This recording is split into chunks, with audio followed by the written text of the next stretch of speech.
everyone, Eric here at the top of the episode. I just wanted to put a quick disclaimer that this episode was recorded before the Words of Radiance leatherbound campaign and the secret project stuff was announced. So I think you'll find it very funny in retrospect, especially, just a few things like when we talk about secret projects and things like that, and especially like, maybe Brandon will put a secret project out sometime later, and we're thinking like, way later, and it's like, no, actually, it's now, actually. So I hope you find this just as funny as I did as I was editing it, because I thought it was hilarious. So if you want news about that stuff, that'll be the next episode, which I'm hopefully going to put out next weekend, where we're going to talk about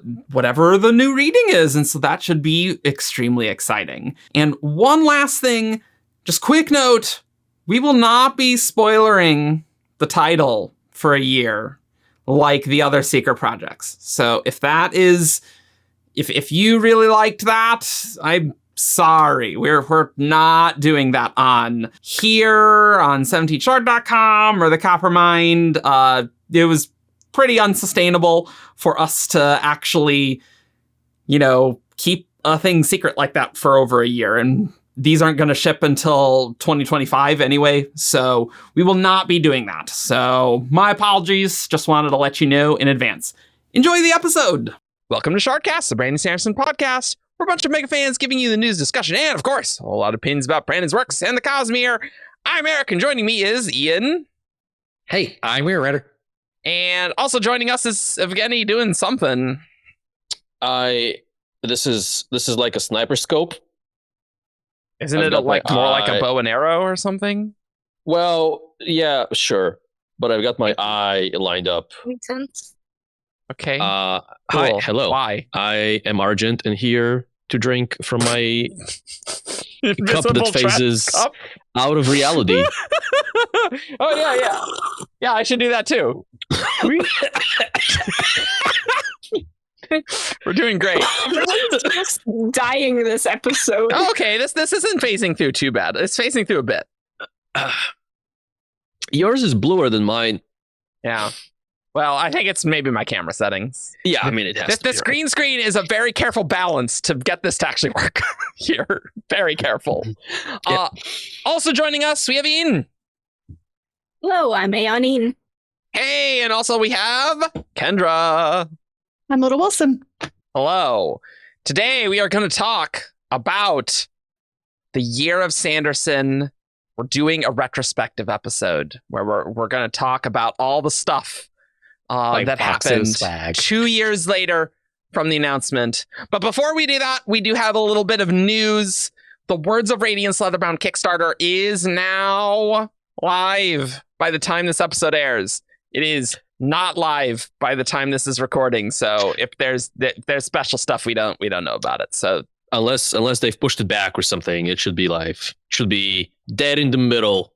There's no way it's not going to be March 5th. It's live. It's live. Yeah. Also, I think you said Kickstarter, and it's on BackerKit. It's on BackerKit. It's a crowdfunding thing, okay? Yes, but they are different companies. Yeah, tell that to Kleenex. Yeah.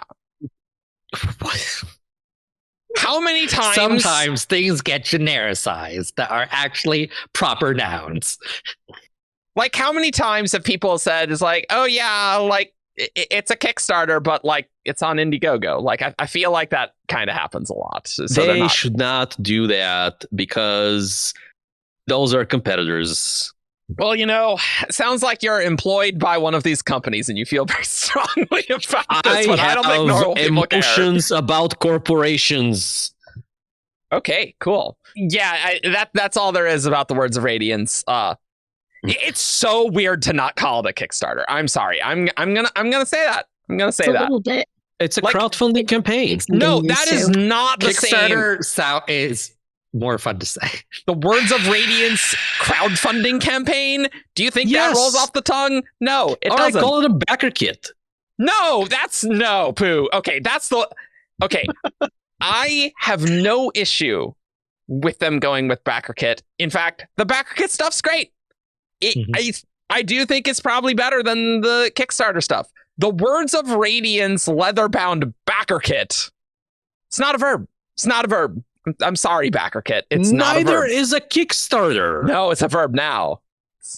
Or I guess I it's a mean, noun. to kickstart Yeah, is to a kickstart. verb. Yeah, Yes, yeah. but to kickstart is a verb. But like Yes. backer kit isn't anything. Like that, it's not the same.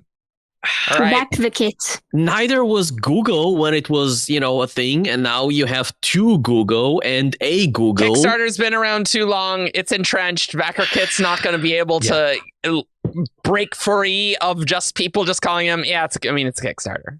That's, not if you And like contribute to the problem. Kickstarter was legitimately a word beforehand, as opposed to Google, which was just a number That's but true. spelled It differently. is an actual word. It's not like a made-up tech thing. It probably also doesn't help that backer kit worked with, or still works, I think, with Kickstarter a lot, and was involved in the previous Kickstarters that Yes. Brandon has done. Yes. So when people The last think two of backer them. kit, they're still going to think Kickstarter.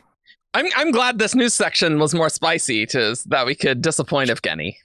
All my homies who work at BackerKit are disappointed in How many all of you. homies do you have that work at BackerKit, Evgeni? Next question, please. Okay. All 0 of them. We love all of you that work at Backer Kit. that Absolutely. watch this podcast. I have no complaints with that, but it's like no one's going to say, I'm going to Bing something. Okay? Yes, Right. but they might say search on Bing. No. Would they? They're going to say search I don't know. at best. And probably they're going to say Google, but just use Bing. I'm sorry, Microsoft. That's just how it's going to be. Like, it's Backer just kit, to we another. love everything about you except for your name. No, I don't the even. name is The fine. name's It's just- fine. The name's fine. Also I'm just true. not Also going to true. call it the Words of Radiance leatherbound backer kit. I'm sorry. I'm not doing that. You can't make me. Anyway, I do hope backer kit goes well because competition is good, and like I have no issue with that. I have no issue with that. I'm just saying we live in reality where these things are called Kickstarters. Colloquially. Okay. Yeah, Can't wait to Kickstarter find just out needs what to they're go called. out of business so that we can just like Use the that as a term in generic peace. name. Yeah. Yeah. Down with Kickstarter. Get out of here. No, I'm sure people who work there are mostly fine, except for the NFT stuff. But other than that, that's bad. But anyway, let's talk about an actual Kickstarter, the Year of Sanderson. No, we still have news. We didn't actually get to the other piece of news. There's another piece of news? Yes, that Brandon did it again, and there's another book coming out. Oh, that's true. The most boring book ever. Okay, yeah, but that's a picture book. So, I mean, It's a book. it's a Still- book. It's not as exciting. It's still, yeah. Yeah. Which I get. The pitch is that the words don't match the pictures, so like the words all describe something very boring, but like there's crazy stuff going on, and it's illustrated by Kazuki Buishi, who did wrote Amulet. who did Amulet, which I've read some of, and I really liked it, and I should go and actually finish that. I mean, that sounds cool. I'm not buying it personally. It's not my thing, but that's fine. Like, not everything Brandon makes needs to be for me. Like that's totally fine. I have no issue with that. It is notable that when Brandon was announcing this most boring book ever on his weekly update, he framed it. I mean, he didn't frame it, but like he mentioned that it's kind of a stepping stone towards the Hoyt Hoyt Stories picture books, and so it sounds like that is still on the table for the future at some point. And it sounds like I know what my Christmas present to my niece is going to be. True. That's the real thing. That if you have people like that in your life, and it's like Brandon Sanderson, nice, nailed it. Very Now true. we can People get like that, as in children. Yes. Yes. Get them early. Get 'em early. Get them into it even earlier than Alcatraz. Don't Most sign boring up book ever. for 17shard.com until you're 13. We will ban you. It's true. Yeah. I mean, she liked Monsters Don't Wear Underpants. So, Okay. I think I do We're- have we're- that. I think I backed that and I've forgotten where it is. It's somewhere in my many bookcases. Okay, now we're going to talk about the words, not the Words of Radiance. No, we're talking about the Year of Sanderson. I'm all screwed up now. So it's been 2 years since Brandon, dropped a bit of a surprise. Didn't announce that he was dying. That's right. That's right. I remember the Ian most was stressful 24 hours. Yeah. You were especially not happy with that, Eden. I was not. You were really stressed. I was stressed. I kind of the whole start of the thing back in 2022 was a little negative for me, but I have grown to be less negative on the whole thing over time. Yeah, because what was it? It was Brandon had like some really dark weekly update that was like... Yeah, he released a video that was like... I don't remember exactly what it said. It might have had some of the I've been lying to you stuff, or like I've been hiding something. I have something to announce. He was really, really somber about it.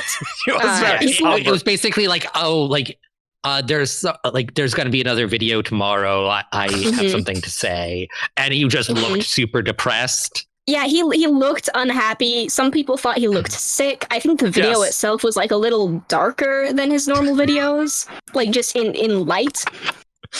Yeah. And the whole fandom panicked for 24 hours. Not the full 24 hours. Yes. Because Brandon did come in at some point to be like, don't worry, no one's dying. Thank you for your concern. Which I'm glad he did that. I kind of wish that maybe there had been a tiny bit more foresight from the beginning, and he had maybe just like, I don't know. I feel like he could have planned the troll in a way that wasn't quite so... Like, I'm cool with trolls. I'm cool, like... Yeah. It was... I think it could have been handled perhaps a little better. Brandon He's a showman. Has an idea, and he wants it the way he wants, and he wanted to troll everyone, and then he saw the reaction of that. It's like, oh, that makes a lot. Okay, yeah, that is problematic, and this is why Brandon has beta readers, so that doesn't happen. Yes, yeah, yes, yeah. Yes. Otherwise, you would get stuff like that in the books. Yes. I mean, sometimes you still do get stuff like that. Yeah, but at least he knows that that's how the reaction would be. Yeah. So he knows. Oh, this has now reminded me of a time. It was several years back when Brandon had posted, I think it was on Facebook, but it could have been on Twitter. Like, there was just like a cryptic post that said, "I'm afraid that," and that was all. And people lost their minds in the comment of that post for like 15 minutes when he followed up with, "Oh no, I just accidentally like sent the post early," and it was "I'm afraid that something blah blah blah," and like it was just a way to start a sentence. Nice. I am afraid. I'm afraid. Yes. But turns out it was fine.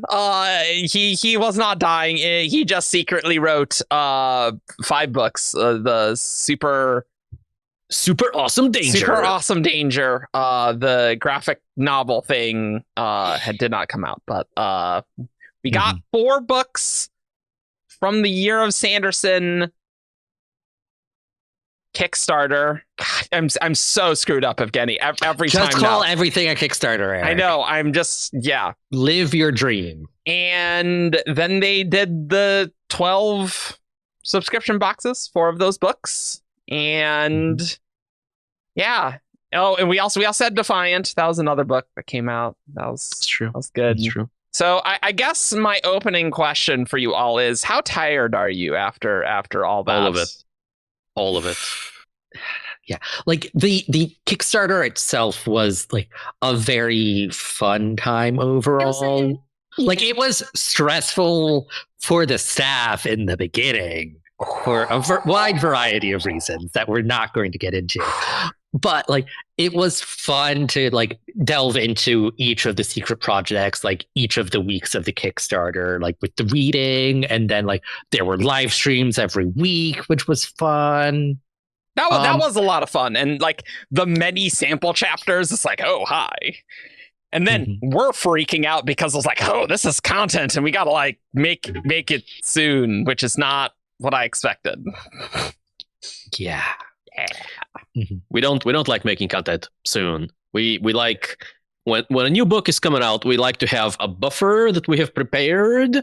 And so between the buffer and what we record at our normal pace after the launch, it looks like we are producing content all of the time, but in reality, half of it has been done ahead of time, yes, which helps us to not die.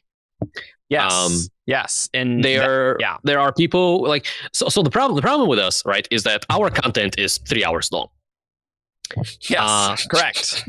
Not a bug, it's a feature. it's usually at least 2 hours long, but I imagine that if we were doing like individual solo videos, 5 to 15 minutes long, sure, we could probably sustain weekly stuff. Sure. Yeah, but to be fair though, like the Sunlit Man stuff, there was a lot to talk about with those sample chapters and things, and the wobs and things. So it's like we legitimately did have things to talk about for the time we did. We were not padding those at all. Unlike this episode. Yes, well, if you want to go back and watch all of that exciting stuff that happened that we produced in that month, it is now all in one playlist that you can find in our playlists. It's all together. Fantastic. I love deputizing people to do work so I don't have to. I love doing the work so I don't have to bother you about it. It is great. I really should have done this a long time ago. That was silly of me. I don't know what's wrong with me. So one thing I do want to talk about how dumb it is that the titles had to be spoilers for 18 months for Sunlit Man. The titles are the main characters. It's not like it's some like mysterious thing. Like at least like a Stormlight title's like, oh, Rhythm of War. Like, what does that mean?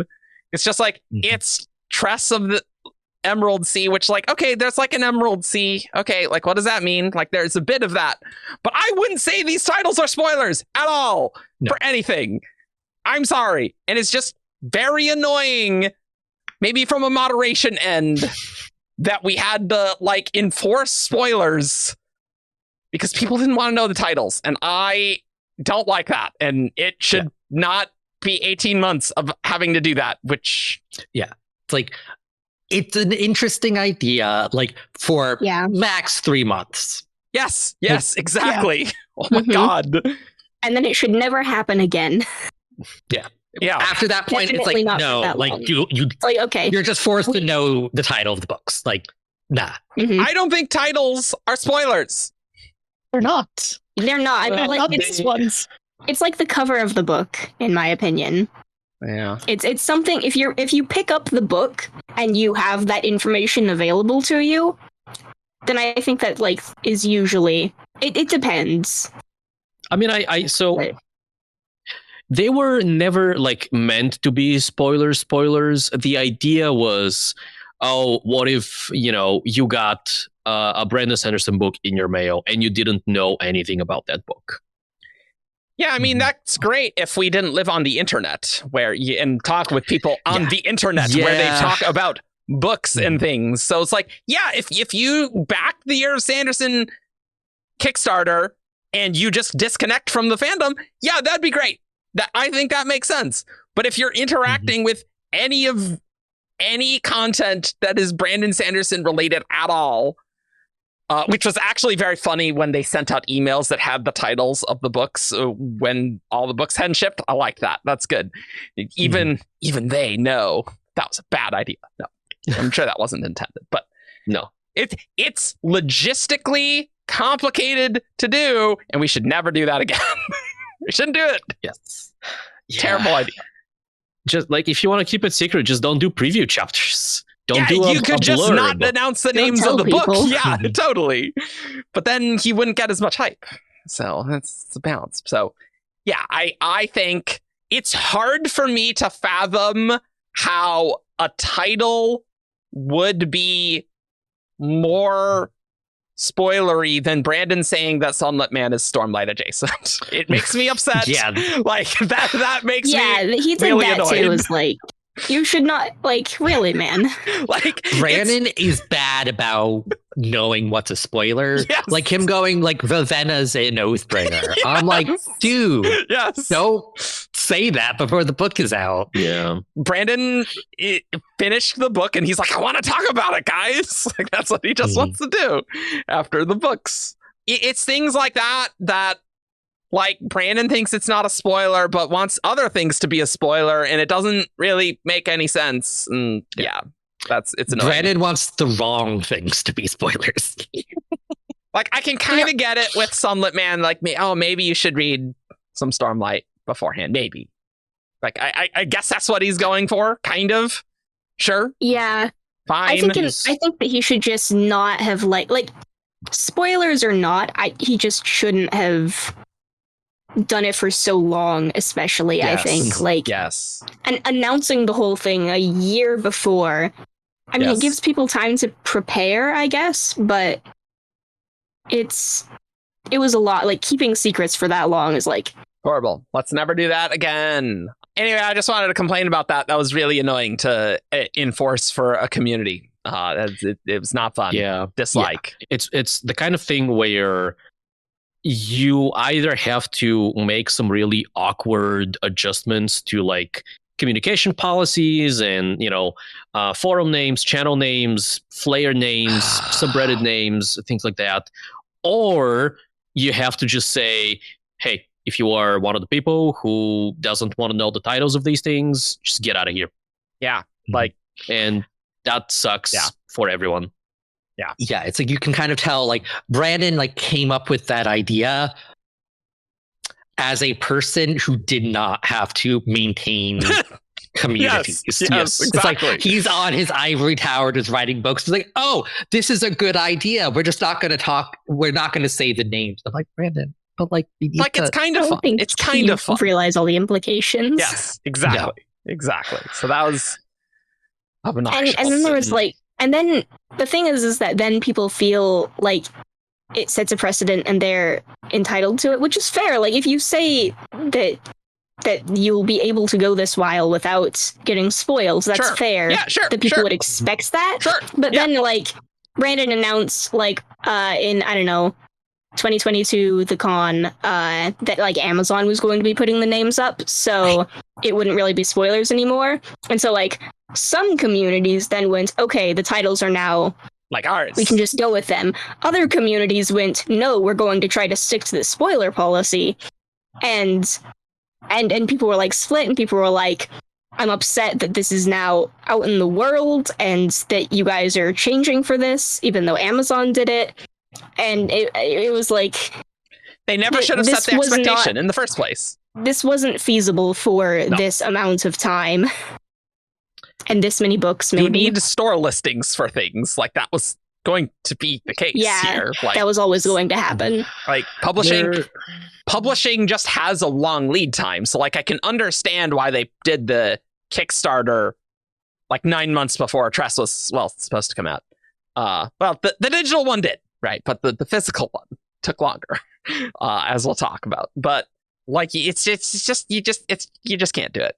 I don't think it's possible.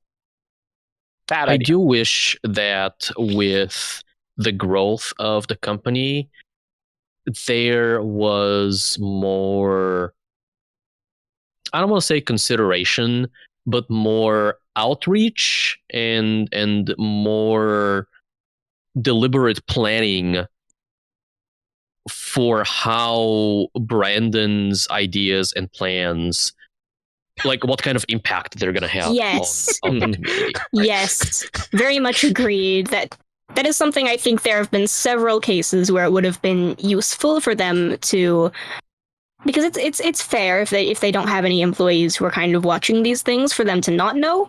But then they should get someone watching these things so that they know, because it's important to know the kinds of things, how the fandom will react to certain things. Whereas in reality, it's Brandon's like, hey, I came up with the idea, you guys make it happen. It's like, yes. I also, apparently the secret projects sold very well. And it sold very, very well. Apparently, I mean, look at the Kickstarter. No, I know, but what I'm saying with that prelude is that people did not feel exhausted by this much Brandon Sanderson content. I'm wondering how true that is, because I do think there might have been too much Brandon Sanderson content in 2023. There was too... Like, it was great. It was fun. It was fun. And, like, in context of, like, this year, like, I would have loved even more Brandon books. Yeah. Within reason. What I don't love is we got to the end of the year and the state of the Sanderson and Brandon going like, oh, yes, Wind and Truth is coming out next year, and then there won't be another one until like 5-6 years after that. Another Cosmere one specifically. Yes. But also, what other books is he even planning to release? Like, there's like the Skyward Legacy books. True, that he's co-authoring. But like, there's not really any like big like Brandon Sanderson books being released. Wow, that's White Sand Slender. How could you forget about White Sand? That's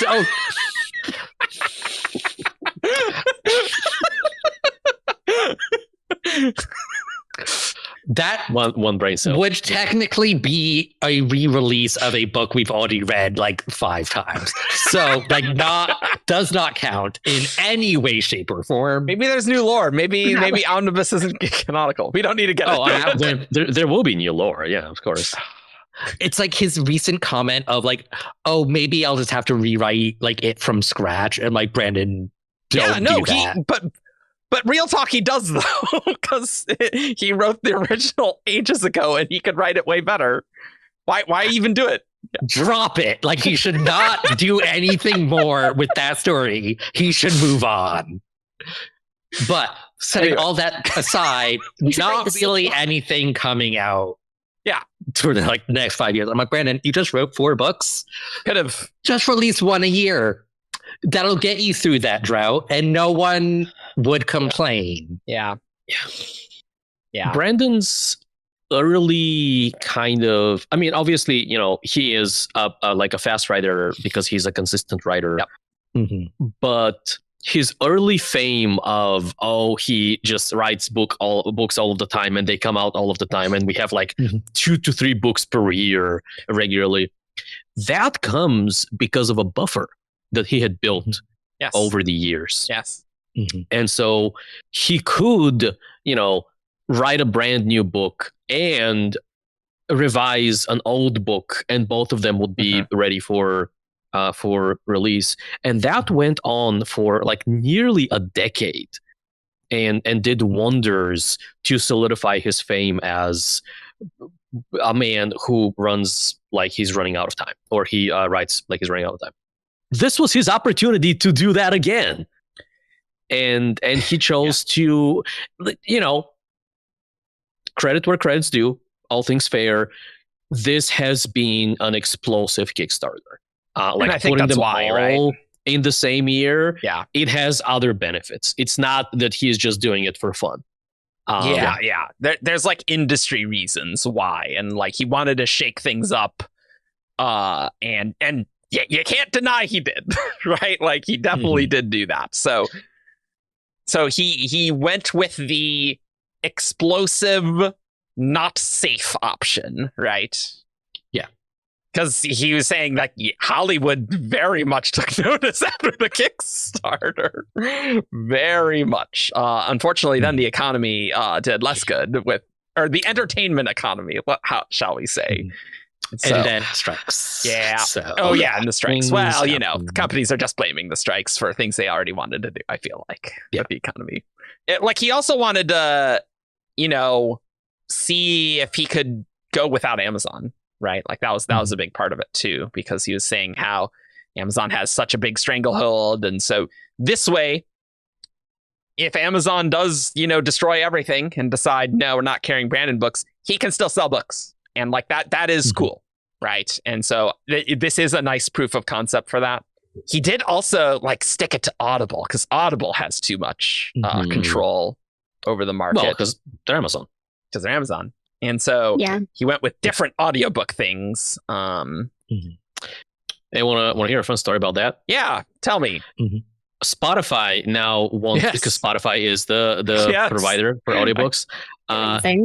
They want to use the voices of audiobook narrators on their audiobook platform to train AI models so that they can produce those same voices without the original people involved. Yeah, I think the line of the contract was they wanted to make derivative works off of the audiobooks you upload, which is like, that's not good. That's very bad, Spotify. Don't do that, because that... It was like, if you upload something, an audiobook to us, if you do this, then we get the rights automatically in perpetuity, something. And so I guess the derivative work they want to make is the AI's crap. That's the idea, but, I guess. Whatever they want, right? Yeah, that's. And obviously there was like an immediate and massive backlash, and so they've walked some of that back a little bit, which is great, but also clearly they want to do that, and the only reason they're not is because people caught them on their bullshit. And they're like, well, okay, we need to be more sneaky about that. Another thing that the Kickstarter, like Brennan wanted to show the industry, was like premium editions, like not leatherbounds and not just like run of the mill, but like something a little bit more affordable in between. Different price points. Yep. Different price points. And they're like, they're nice books. They're not they don't have all the bells and whistles that a leatherbound does, but they're nicer than just a regular hardcover. They're definitely worth $50. Those books are 100% worth $50. Yeah. Maybe even a little more, in my opinion. Right? Like, I don't know. Maybe I just don't have a lot of money, but I'm like, well, yeah, for sure. That was a lot of money. That was a lot of money, for sure. As someone who is out of school and has a job and has discretionary funds to buy things, $50. Drop that whole box. As someone who makes a lot of money, this was not a lot of money. Yeah. So it does. For you college students, I'm so sorry. You're totally screwed. Yes. And also for you people who don't live in the States. Yes. Yeah. Yes. And they have to pay $30 of shipping for a $50 book. Well, that's true. Yeah. Yes. It was really great because I had just gotten my tax refund when the Kickstarter was happening. Nice. So I'm like, just put all of that towards this Kickstarter. Yeah. And it was fun. I basically didn't spend any money on this. That's how money works. But like ultimately, it's cool to have like the base book. It's cool to have like the mass market edition of the book. Like those are the regular sort of bookstore books. But like a fancier edition of the book, and like a leatherbound with like the super fancy edition of the book. And obviously the higher price points, less people are going to buy it. That's fine, right? But it's undeniable that the product itself, those books are very nice. Like, well, the idea also is that you are offsetting, the fact that fewer people are like, you're saying, okay, if you don't have the fancy books, then everyone is stuck with either, the regular hardcover or eventually with the leatherbound. But if you introduce a thing that is in the middle, then some of the people who would previously get a hardcover would now get this fancier edition. And so you are, one, they are happier because they value this product more. And two, you are making more money because you are now selling a more expensive version of the book. The thing that Brandon brings up a lot when he talks about this stuff is the gaming industry. Right. Computer games have been doing this for ages and have been extremely successful, right? Yeah, like collector's editions and stuff like that.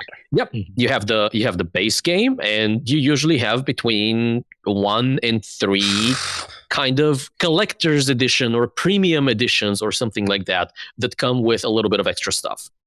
Yeah. And there is like that's an incredibly successful model in there, especially considering that the higher kind of editions of the games often come with fairly like easy to produce like cosmetic benefits. Yeah, it's like almost free for them. And so your return on investment is incredible there. It's a little bit less when you like throw in like a physical box. That's why those ones are super limited and you can never get them because they sell out instantaneously. Yep.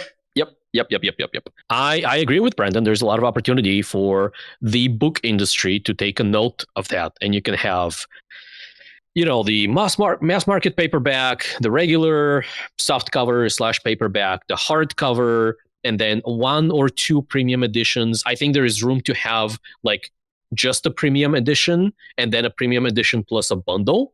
Sure. Of some kind of like bookmark or like a little,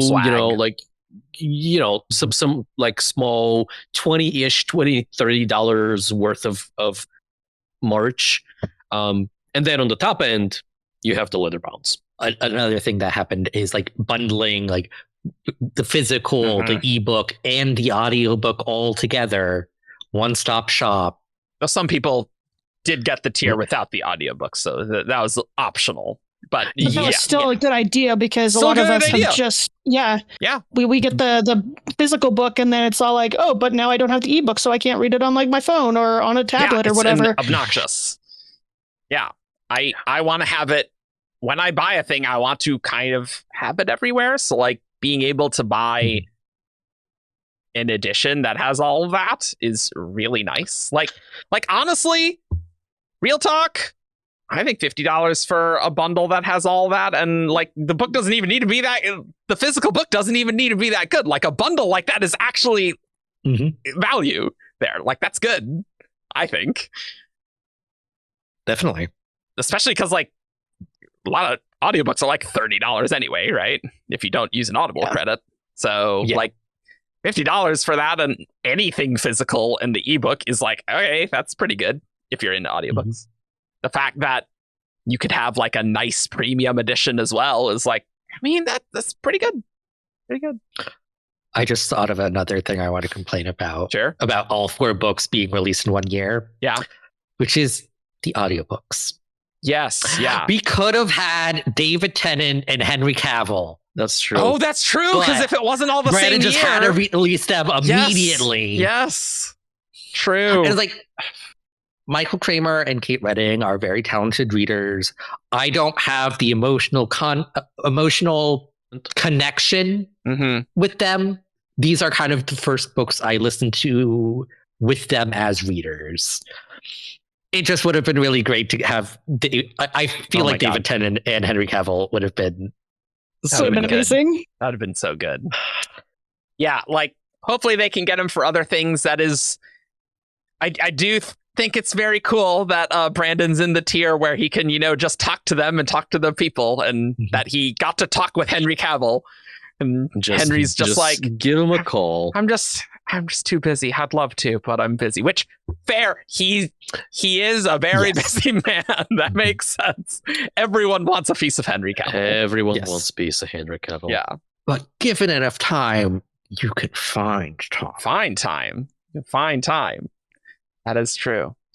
But I definitely think it did show the publishing industry that like, hey, yeah, you can have these cool editions. And also there's a ton of companies doing like special editions of books like Fairy Loot, Litjoy, things like that and stuff. Yeah, Wraithmarked Creative like does a lot of like special editions of books.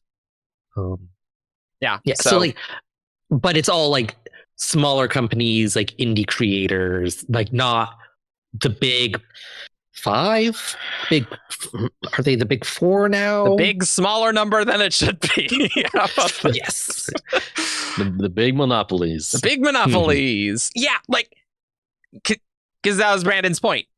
we got to shake them out of, just complacency. It's like, there's money to be had. You can make more money if you make these things. Look how much money I made, and I didn't even need you. It's like, oh, okay, interesting. It is interesting that he did this Kickstarter, and very soon after, he is able to release a book not on a Tuesday. Yeah, that's a good point. It's a good point. Brandon did say his power. He's more powerful than ever, and so that's true. His words. Yes, and thank goodness, because the cons being when they were awful, and Thursday, Friday, Saturday is much better. For teachers like me, I like it. Now, if we can only make them Friday, Saturday, Sunday. Yeah, they're never going to work Sunday. They're never going to. Also not December. Well, okay. The only reason it's Stormlight 5 is December is to give them just one more month of wiggle room to get the book done rather than November, right? That's true. It's like, it's still technically the holiday window, guys. So it's like, fair. I guess that was one con to the Year of Sanderson, was that two things happened. Brandon thought he could get the first draft done in 2022 of Stormlight 5, which is very funny at this point. And he said, oh, yeah, so it turns out revising 4 books takes a while. It's like, yes, it does. And then he had Hollywood stuff as well. So, because they were calling a lot more, and he had lots of meetings. So, honestly, I'm surprised he doesn't look more stressed being in the middle of Wind and Truth revision hell right now. I think he's just used to it now at this stage. Like, he's done 4 Stormlight books. I think from his perspective, it can't be as bad as doing Wheel of Time books and Way of Kings midway through. Like, how could it possibly be worse? He's already done that. So, and had revision hell of all of those, right? It's like, whatever. It's fine. I got this. He seems like he's just like, yep, I'm just plugging away. I'm Brandon. I'm 80% all the time on my emotional scale. I just always wake up and I'm just the same, and I'm just gonna plug through doing some more revision, and that's what I do.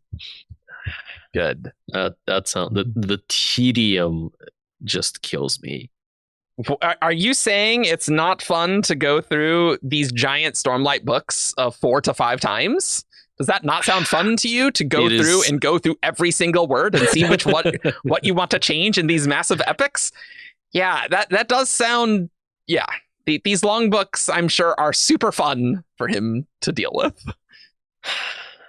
It's amazing we get so many books as frequently as we do. It's incredible. Yes. Yeah, we are very lucky. You know, it is great though that Stormlight was delayed and wasn't in 2023. Can we just have a quick round for, because that was going to be the original plan. Was it planned to be Defiant and Stormlight in the same year, or I don't know if it was that. Defiant? No, okay. I think Stormlight 5 in 2023 was the plan before Defiant was even written. Yeah, and at some point there, he decided that, I'm gonna push Stormlight. Maybe the idea was to have Stormlight 5 at the end of 2023 and Defiant in Q1 of 2024 or something like that. I think ultimately, he just is I have way too much of the first draft to do. It's not happening. We got to push it back, right? And so then they adjusted things to make it work. Which, great plan, because I will say, if Stormlight came out in 2023, that would be too much Brandon stuff, in my opinion. Yes. I also, given the state of the book right now, I can't imagine a world in which that book was done a year ago. Yeah, considering where Brandon is now. Yeah, exactly. Yeah. There's okay. I guess if you didn't have any of the secret projects to revise, but even then, if he just kept them secret and saved them for post Stormlight, the Drought, he could spend time revising them, and it would have been such a baller move of we get to the end of 2023 and it's like we're releasing Winds and Truth next year, but like there's not really going to be anything after that. And then just like keep it quiet until like 2024 State of the Sanderson. It's like, yes, these are like the next 4 books. They're all already written and done. And then that's where he launches the Kickstarter. And then it's like, yeah. Or I mean, like, just announce. Like not even like do the Kickstarter. Like he could have just released the books like the normal way. Yeah. Like he wouldn't have shaken up the industry. Yeah. But clearly he wanted the books to come out when they did. And like they're all really good books. And maybe we should talk about. Have you read all of the books? No, I haven't read Frugal Wizards. No, I'll be honest. Frugal Wizard is good. I'll be honest, Ian. I haven't taken it out of the box. I haven't unboxed it. It's in the other room, and I have the box, but I haven't. I don't know when I'm gonna read it, honestly. So, like, you have no leg to stand on if, like, was there too much Brandon in 2023? Because you didn't even read all of the Brandon in 2023. New non-Cosmere. It takes me a lot to stand on. Yeah, you do. I have a leg to stand on. There was too much Brandon Sanderson, and also Frugal Wizard was bad. Wow. Needless to say, your Shardcast talking about Frugal Wizard did not exactly me like, I'll go out and read it, to say the least. Like, I'm glad people like it well enough. I'm glad. And clearly a lot of love was put into the book's design and stuff. And yes, I have no doubt about that. Weird choice to do 3 Cosmere books in one non-Cosmere book. That's true. But those were the 4 books he wrote, I guess. He could have been a bit more thematic in the release. I think he just wasn't planning it. He was just like, oh well, these are the ones I have, right? But yeah. But look, when we did whatever our last stream was, we did a stream and we wanted people to vote for people's favorite secret project, and I think 0 people voted for State of the Sanderson. Well, oh yeah, because it was the State of the Sanderson one. Yeah, that's what we did. And yeah, 0 people did Frugal Wizard. So. We real talk. It's fine that Brandon writes non-Cosmere stuff, but like, let's not kid ourselves. So many people are in this fandom for, yes, individual books and individual series are anywhere between fine and good. Like, there's no Brandon book that I would just call bad. But so many people are in here for the interconnectivity and the Cosmere. They're here for the Cosmere. That's why you're on this show. So it's not terribly surprising that people watching our shows into that. Yeah, true. Yeah. That's fair point. You might have your favorites. You might like Mistborn, you might like Elantris, you might like Stormlight, but chances are you are not reading just Mistborn. You're not reading just Stormlight. You are branching into the entire Cosmere. And so, and like the MCU has the same effect, right? And it's the same effect that the DC EU wishes it had. Had past tense. Yes. The interconnectivity is you just get not but like you get something for free by putting your stories in the same universe. And even the lightest of crossovers pay dividends back just in spades. Yeah, it's so cool reading all the secret projects and seeing it's like, there's a dragon. Oh my God, there's a dragon. That's amazing. And things like that. Like, it's really cool. And like, I do enjoy Frugal Wizard. It's not the best secret project, but because Brandon put these 4 books together, like they are like together in a unit in people's brains, having one be non-Cosmere is just like, well, that one's obviously going to be like, it's a low point compared to the others. Yeah. Whereas like if it had been 4 Cosmere secret projects, like they all could have like stood equally. I think so, yeah. Yeah, like, absolutely. Even ignoring my own personal problems with Frugal Wizard, I tend to like non-Cosmere books. I enjoy a lot of them. and some of them I think probably more than most people for some of the short stories. Mm-hmm. But even I am like, the non-Cosmere books are great. The Cosmere is what people are here for, and the Cosmere is always like, as much as I adore some things, the Cosmere is going to have that step up in some ways. You know what the non-Cosmere is? What's that? The non-Cosmere is the kind of unlimited garlic bread you get when you go to Olive Garden. Mm-hmm. You don't go to Olive Garden for the unlimited garlic bread, but it's nice that it's there. It's nice to have. Mm-hmm. Yeah. Speak for yourself. I don't go to Olive Garden, but if I did, it would be for the breadsticks. Well, they would not let you do that. I would avoid those because I'm allergic to garlic. Well, there you go. That makes sense. Yes, fine. That's true. Tearing apart your metaphor. Yes. I'm allergic to non-Cosmere things. Only Cosmere. Well, I am allergic to your faces. Oh my God, Evgeni, why do we have to do the last 3 episodes where you peek things? We've talked about this many times.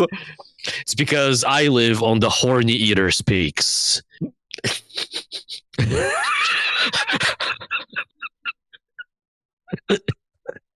Okay. Let's talk about what people's favorite secret project is. There is a correct answer here. We need to fight to the death here right now on Shardcast. Last time Kendra, let's have you start. Yumi is the best. It's so much like, it's a book about artists, but different types of artists, and the way that it like culminates and the finish is all about artistry and the way that they have helped each other through their art. I guess best could also beautiful. Be your favorite. Yes. Potentially. It is my favorite, definitely. Okay, Kendra's wrong. Next. Well, fine, Ene. Ene, you're next. I struggle with this question. I'm like, I don't know. They all have good and bad things. Of the 3 Cosmere ones. I'm like, I think I wanted Sunlit Man to be my favorite, but then I was mildly disappointed by it. Wow. So I guess Tress and Yumi are close, but like, I think I just had a better time overall reading Tress. So I'll go with that one. Correct. Evgeni? Yeah. I win. I mean, I've always given the cop-out answer, which is I like all the Cosmere ones for very different reasons, and in very similar amounts. I'm just probably going to take the default answer here is, hey, I read Tress as my beta book. It was the first secret project that I read back when we almost didn't know that others existed. So, picking I would probably have a hard time picking between Yumi and Tress. I would probably rank Sunlit Man a little bit lower than the 2, because even though the Cosmere stuff in there is so much more fascinating and so much more interesting, it is not a worse, but like, because it's a slightly less pleasant story with, I don't want to call it a darker story, but it's, it deals with like more serious issues than the other 2. It's slightly less enjoyable to read on a purely emotional level, and so I would probably rank that as my second. And then I would on this day probably pick Tress as my first, but on a different day it could easily be Yumi. Sunlit Man's my fave. It was the one I read first. That's wrong, but acceptable. It was the. And I'm just wrong. Ian. Yes. Yeah. Ian doesn't like Yumi. Yeah. I'll get into it. Okay. Yeah. I'm curious because I don't think I've heard. So Sunlit is such an Eric book. So like, it's my favorite. I don't think it's the best of these 3. Like if I have to be objective, like Sunlit is the most to my personal taste, and so I like it the most. right? That's valid. You can think something is your favorite without it being the best. Yeah. I think it's tough to choose best between Tress and Yumi, though, because I like those both a lot for very different reasons, because these are very different books. And so, like, the thing with these is, like, they have such a different feel. Like, I gotta give a shout to Jess, who loves Tress so much. It's her favorite book, I think. Just period. Yeah. But Sunlit, fast-paced, lots of Cosmere, excellent action, and it is intense all the way through. I love everything about that, and the ending gets me every time. Ox doing what he does there. Like, every single time it gets me, and there's just something about all the crazy Cosmere stuff that it's in the forefront, and we're seeing all of that. Like, it really takes it a step above, where you're like, what is going on? And I love the mystery of it. And then we get Hoyd talking and all this other stuff. It's great. I love it. I love it a lot. And on a reread, it was just as good as I remembered. And I really like that. I did really enjoy Yumi once I finally read it. Yumi was very good. I think Tress is a more even experience.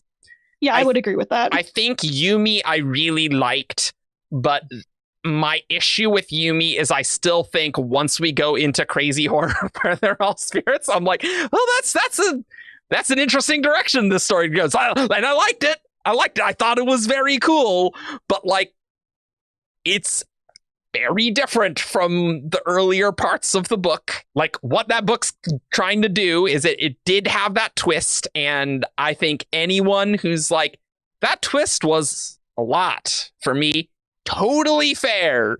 I think that's super valid. I did really enjoy it, though. The character work's really good in Yumi, and, like, I really loved their vibes. But Tress is just comfort food. Like, it just has this fun, whimsical vibe all the way through, and it's excellent. I can see someone not liking Tress because they don't like the fairy tale whimsical vibe and how Hoyd narrates it, because I have heard comments like that. And yeah, Tress isn't going to be your favorite if that's not your vibe. Totally fair, right? So Yumi has less of it's a very different Hoyd style story, so yeah. So Sunlight Man, the first 10 chapters were awesome, and I was so excited about the previews, and I was really, really, really into them for a while there. I was thinking a lot about Sigzil and a lot about Hoyd, and I was getting my hopes up really high as to what it would be, and then it just went in no, it didn't even go in a completely different direction. Like, it just didn't it wasn't exactly what I was looking for. Like Brandon said, it would be, like, actiony and fast-paced, but I kind of thought that there would still be more character stuff or more character interaction, and there just wasn't, and I didn't get as many answers or just that kind of thing that I was expecting. And there was a lot of action, and I just kind of got bored, and I was like, oh, okay, we're still running, we're still trying to fix the ships, we're still trying to do stuff with Sunhearts. And, like, the investiture stuff was interesting. I'm not a mechanics person, but it lost me somewhere in there. I love Ox, with a burning fiery passion of Canticle's son. I love him, but well, he feels your burning love. Not anymore. Hey. Well, it's because he burned, but anyway. Oh, I see. Yes. It wasn't what I was looking for. In terms of, I think, mostly plot and character stuff, there was a mismatch there. Sure. From what I was expecting from the start. I think Sunlet's a book that is better if you just read it straight through than the preview chapters. I think that might be the part of the problem, because like when you get to just read it straight through, then it does feel consistent. You're right, the character work is less, for sure, right? And that is not my favorite thing, so that's, I think, why it worked for me. But I can see how when you have such a killer first 10 chapters, it's like, oh, the rest is going to be killer. And yeah, I can totally see what you're saying. Sunlit Man is a book that you could not stretch out longer than it is, right? Like, and so I can understand why someone would be like, it is getting a little samey. And I think that's the problem with like thriller books, like the length of those like really fast-paced books. You really have to get that well. Couldn't hold up. Yeah. It's a sprint. And you can only sustain that for so long. Yes. And so for me, I thought it was a great size, but I can totally see that it's like, I wish it was like 20% shorter, and then maybe I'd like it better, or just like punch it up. Okay. So I break the mold a little bit, because Sunlit Man was the book I read as beta. I love it. It's great. But Tress just checks all of my boxes. It has the fairy tale whimsy, which I love. It's on a boat, which I love.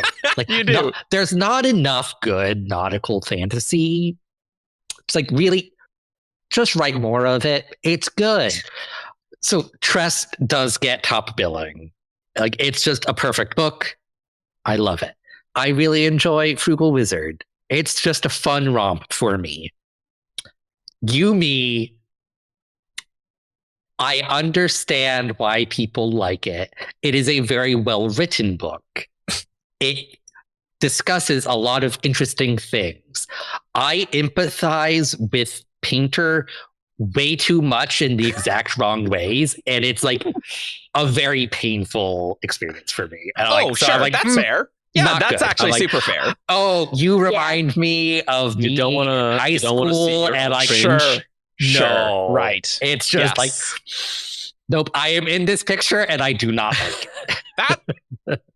And so that's a thing where it's like, this is exactly not to my taste, because it's just too close. I can't like that. So that's very fair. I do need to give it a reread, like the actual like published version of it. But like it's just like same. That's kind of why I haven't, because like I hear that, I'm like, okay, like, do I really want to? Yeah. Maybe with like a more distance in you setting your expectations, you could maybe like it more, rather than like going in straight in, because there is art and expectation. That's always a big part of it. And so like, maybe if you know it in advance, it's like, okay, maybe I can get enough in and not be too bothered, and get into the character arc where he grows, you know? But yeah, I think that's super fair, Ian. That is straight up totally fair. I just love saying I think Yumi is bad, because all the people who love Yumi. Like, I mentioned it offhand on a call with Joff once, and you would have thought I killed one of his children. Oh yes, like his expression was just like mortally wounded. Yes, because like, Joff loved that book. That was the one he read first, and he loved that. It was the one that I read first as well. Yeah, so it's interesting that most of us chose the book that we baited. Yes. Yeah, they chose well. They did. I didn't beta any of these books, so I did not have that bias. Yeah. Well, but you read all Tress first. Yeah, that's true. That's fair. That's a fair point. It's true. It's true. I like Brandon doing these different styles. I think that's very good for him. Yes. So like writing wise, that's good. And I think that's another reason why he did them all in a year, because there's going to be a contingent who don't like Tress because they just don't like its style. Right. And so by putting these all out in I disagree for sure. Yeah, it's like, how can you not love a book with the line, "A jaw so straight it makes other men question if they are"? It's like the most perfect line ever. It's good. It's good. I'm glad Brandon's getting to write those lines. That's good. That's what I want to see. But with this, Brandon can be like, hey, if that wasn't your vibe, one of these others probably is, right? And so that is fun, right? If you were like, I don't want the whimsy, it's like, well, do you want the opposite of whimsy? Because Sunlit Man's up your boat, because there's no whimsy at all. No whimsy. And everything's awful. Whereas me, I'm like, oh, make characters suffer. Good. I like it a lot. There wasn't enough suffering in Sunlit Man. Oh, really? The suffering wasn't there. Oh, interesting. All of you are weird. Interesting. It was all action-y. As far as we all know, there is no whimsy in Tress. Whimsy is on another planet. Probably. Whimsy's over there. That's fine. Probably. True. But yeah, like I was surprised with Yumi how much I dug like the romance aspect. Like I thought that was like genuinely really well done.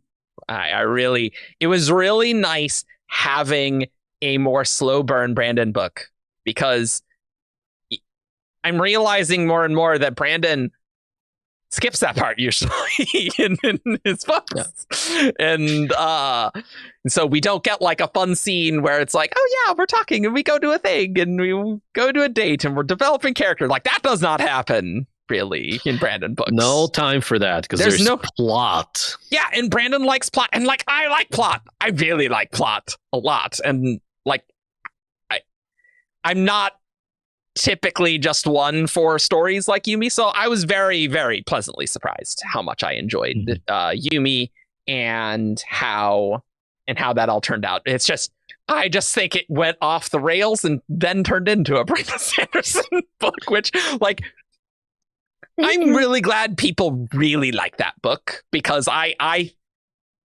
really like it too. I just think that there would be people who would have issues with how that was handled with a hard left turn. I do. I feel like that could have been handled a little better.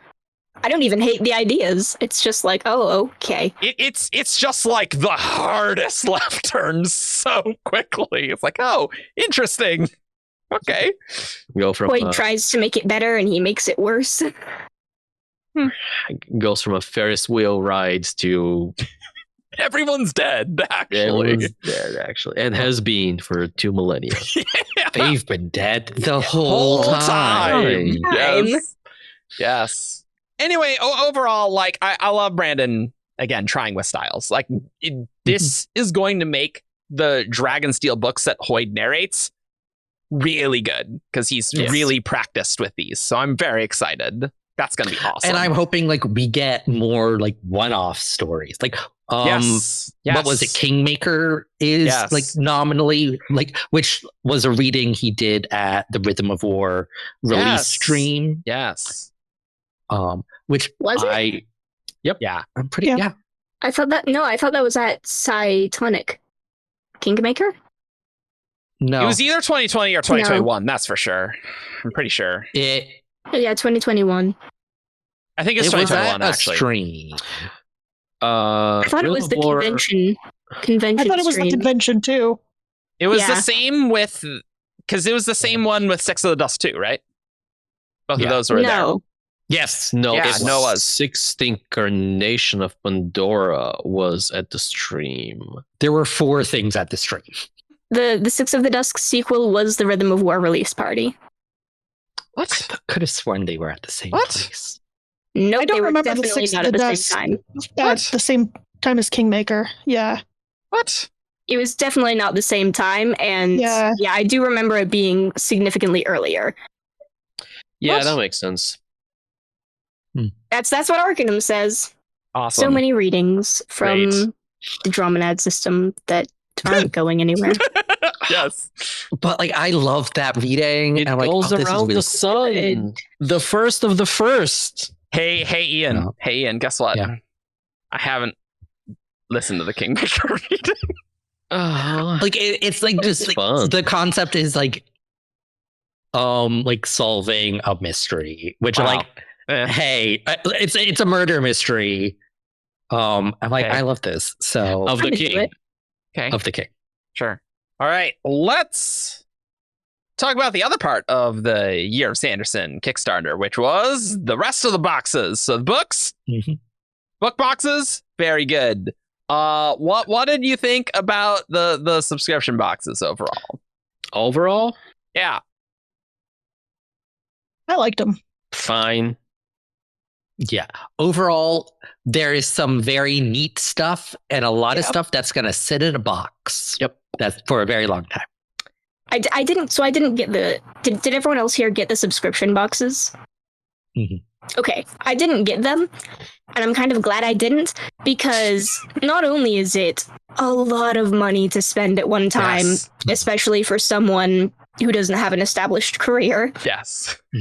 Not only is it that, and not only is it, I know Eric has a rant about this later, but not only is it stuff that you just don't know what any of it is beforehand, which definitely puts me off, but like, there's only some of the items that I would have really wanted anyway. And I don't know, some of the items are like high quality, but they're just gonna sit as a display thing, or what am I gonna do with this? I appreciate that Brandon, or that the team wanted to branch out and do kinds of different things that they hadn't done before. And I feel like they had a success. The products are generally good quality. Some of them I think are really cool, and I either want to buy them individually, please sell them individually, or I am enjoying them now. But other ones I'm just like, I don't know about this. I would not have bought these if I knew what they were all, what was all in them. This year has made me realize I don't like surprise products. I don't like that. I think that's overrated and honestly bad. I want to buy a product that I know what it is, that I can read reviews, see if it's good, and get the thing, and then it's good. I don't want surprise mechanics in my products. I want to buy the thing that I want to buy, and then get the thing that I want, and for that thing to be good. That's all I want. And I do think a lot of the stuff is very cool. I do think that is all true, but I wouldn't do it again. I have too much swag now, and I'm like, I don't know what I'm supposed to do with any of this now. And so give it to me, obviously. Yeah, like some of it's like fun and cool, and like I'm glad people like things like the wax and ink seals, but like I'm not going to do anything with those personally. So yeah, like it's kind of a thing where with the subscription boxes, you're trying to appeal to a lot of different sets of people, and that's fine. It's just, I just want to buy the products that I actually want, and I don't care about some of the other products, even if the other products are good. I'm just not going to use them. The wax seals, I'm not craftsy. I'm just not going to do anything with them. I'm never going to have time to figure out what to do with them. So it's a display case item, and that's great. I do think the Mistborn bookends that Ian is showing off, those are really cool. I think I might buy those ones. Those are very cool. I really liked those. The Mbot like display thing is very cool as well. I don't know if I would have bought that one. Like I really need a little bit of function usually, unless it's just showing off art, you know? Yes. Right? Like I need just that smidge of function, which like the bookends, they totally hit that mark where it's like, they look cool. Sometimes I need them. And like, great. Awesome. What else? I really like the pins. The pins, very good. I think they're all extremely cute. Ooh, yeah. See, like that's good stuff. Dragonwood Shop. Yes. Good job. Getting For stuff. those not benefiting from the video feed, I am holding up my display of all of the pins. Like the art's so good on them, and I think all the products are quality, to be clear. It's just some of them I don't want, and I don't want a subscription box. Like, I definitely think I would have just bought. Honestly, I don't know if I would have bought any of these subscription boxes just on their own. Like, some of these are just like, there's like one item that I think's cool, and like the rest is like, yeah, it's fine. I don't think any of them are worth $50 personally. I think I probably would have bought a couple. Just looking at the list, there is. I think I would have purchased the Warbreaker box. I like everything in there. I like the Nightblood letter opener. I like the stained glass coasters, drink coasters. Do we want to like go through? Let's go through the them. boxes rather than just picking and choosing. Let's do that. Let's do that. I guess the maybe the other thing that soured me on the boxes was that Tress was delayed in production, and so our first experience with the Year of Sanderson was the Hoyd box, which I'll be honest, I think is the worst box. Yeah, and for me, it's not close. I definitely understand where that sentiment is coming from, and I think it is very valid. I think it is probably one of my more favorite boxes, and I will always be a staunch defender of it. Okay, so we have shirt. There was the... Yep, yeah, let's show off the shirt. Yep. We have the... It was like Hoyd was there stickers, right? Yeah. There was the Hoyd was there stickers, and then also the contains 100% pure nonsense stickers, which I immediately put on my water bottle because I liked that idea. Great. Then there was sticky notes, a mouse pad, and Hoyd pin. Also, fun fact: the backs of the sticky notes are different, and that I haven't noticed that before. I'm like, why? Yeah. It's a mystery to me. I don't like shirts that will lead to questions when I go outside with them. I think other people feel differently, but I can't wear the Hoyd shirt outside because someone will ask me who Hoyd is and why he's running for president. And that's dangerous in an election year. I'm not doing that. Yeah. The solution is to always wear a sweatshirt or like an overshirt over it. So you're wearing the Hoyd shirt and no one will ever know. Well, what's the point? Then it could be any shirt. It doesn't even matter. Exactly. Then. Yeah. You know in your heart what you are wearing. I don't think I've ever gotten a question while I'm wearing the Hoyd shirt. And I don't wear a hoodie or anything over it. I got a question from one of the Stormlight Archive shirts that just have the sword on it. And someone was like, that's the best shirt I've ever seen. I'm like, this is on a plane. I'm like, what are you talking about? It's like, where is it from? I'm like, did you mistake me for someone else on the plane that you saw? And you're like, you're seeing my back. Like, what is happening here? It's very weird. So... yeah, and stickers, I don't know where to put any of them. Ever. Yes. You know? Notebooks, magnets.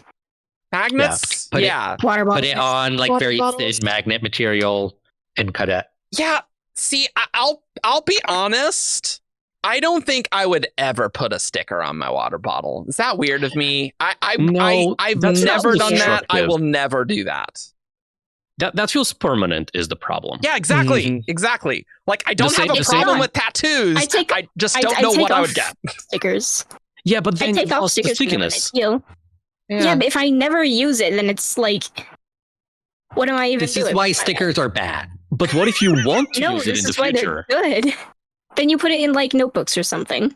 Yeah, I think all the ones that I think are like really awesome, I save somewhere. But I also want to be able to look at the sticker all the time and like they all go have fun with my life. I think I think what I need to do is I need to essentially buy like a photo album and that's going to be like my sticker album.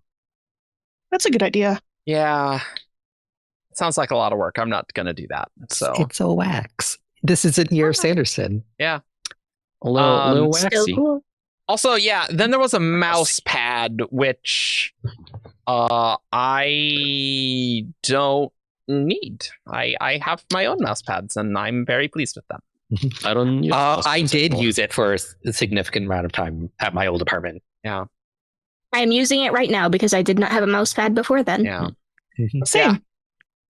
I have converted to mouse mats or desk mats, and I cannot use a mouse pad anymore.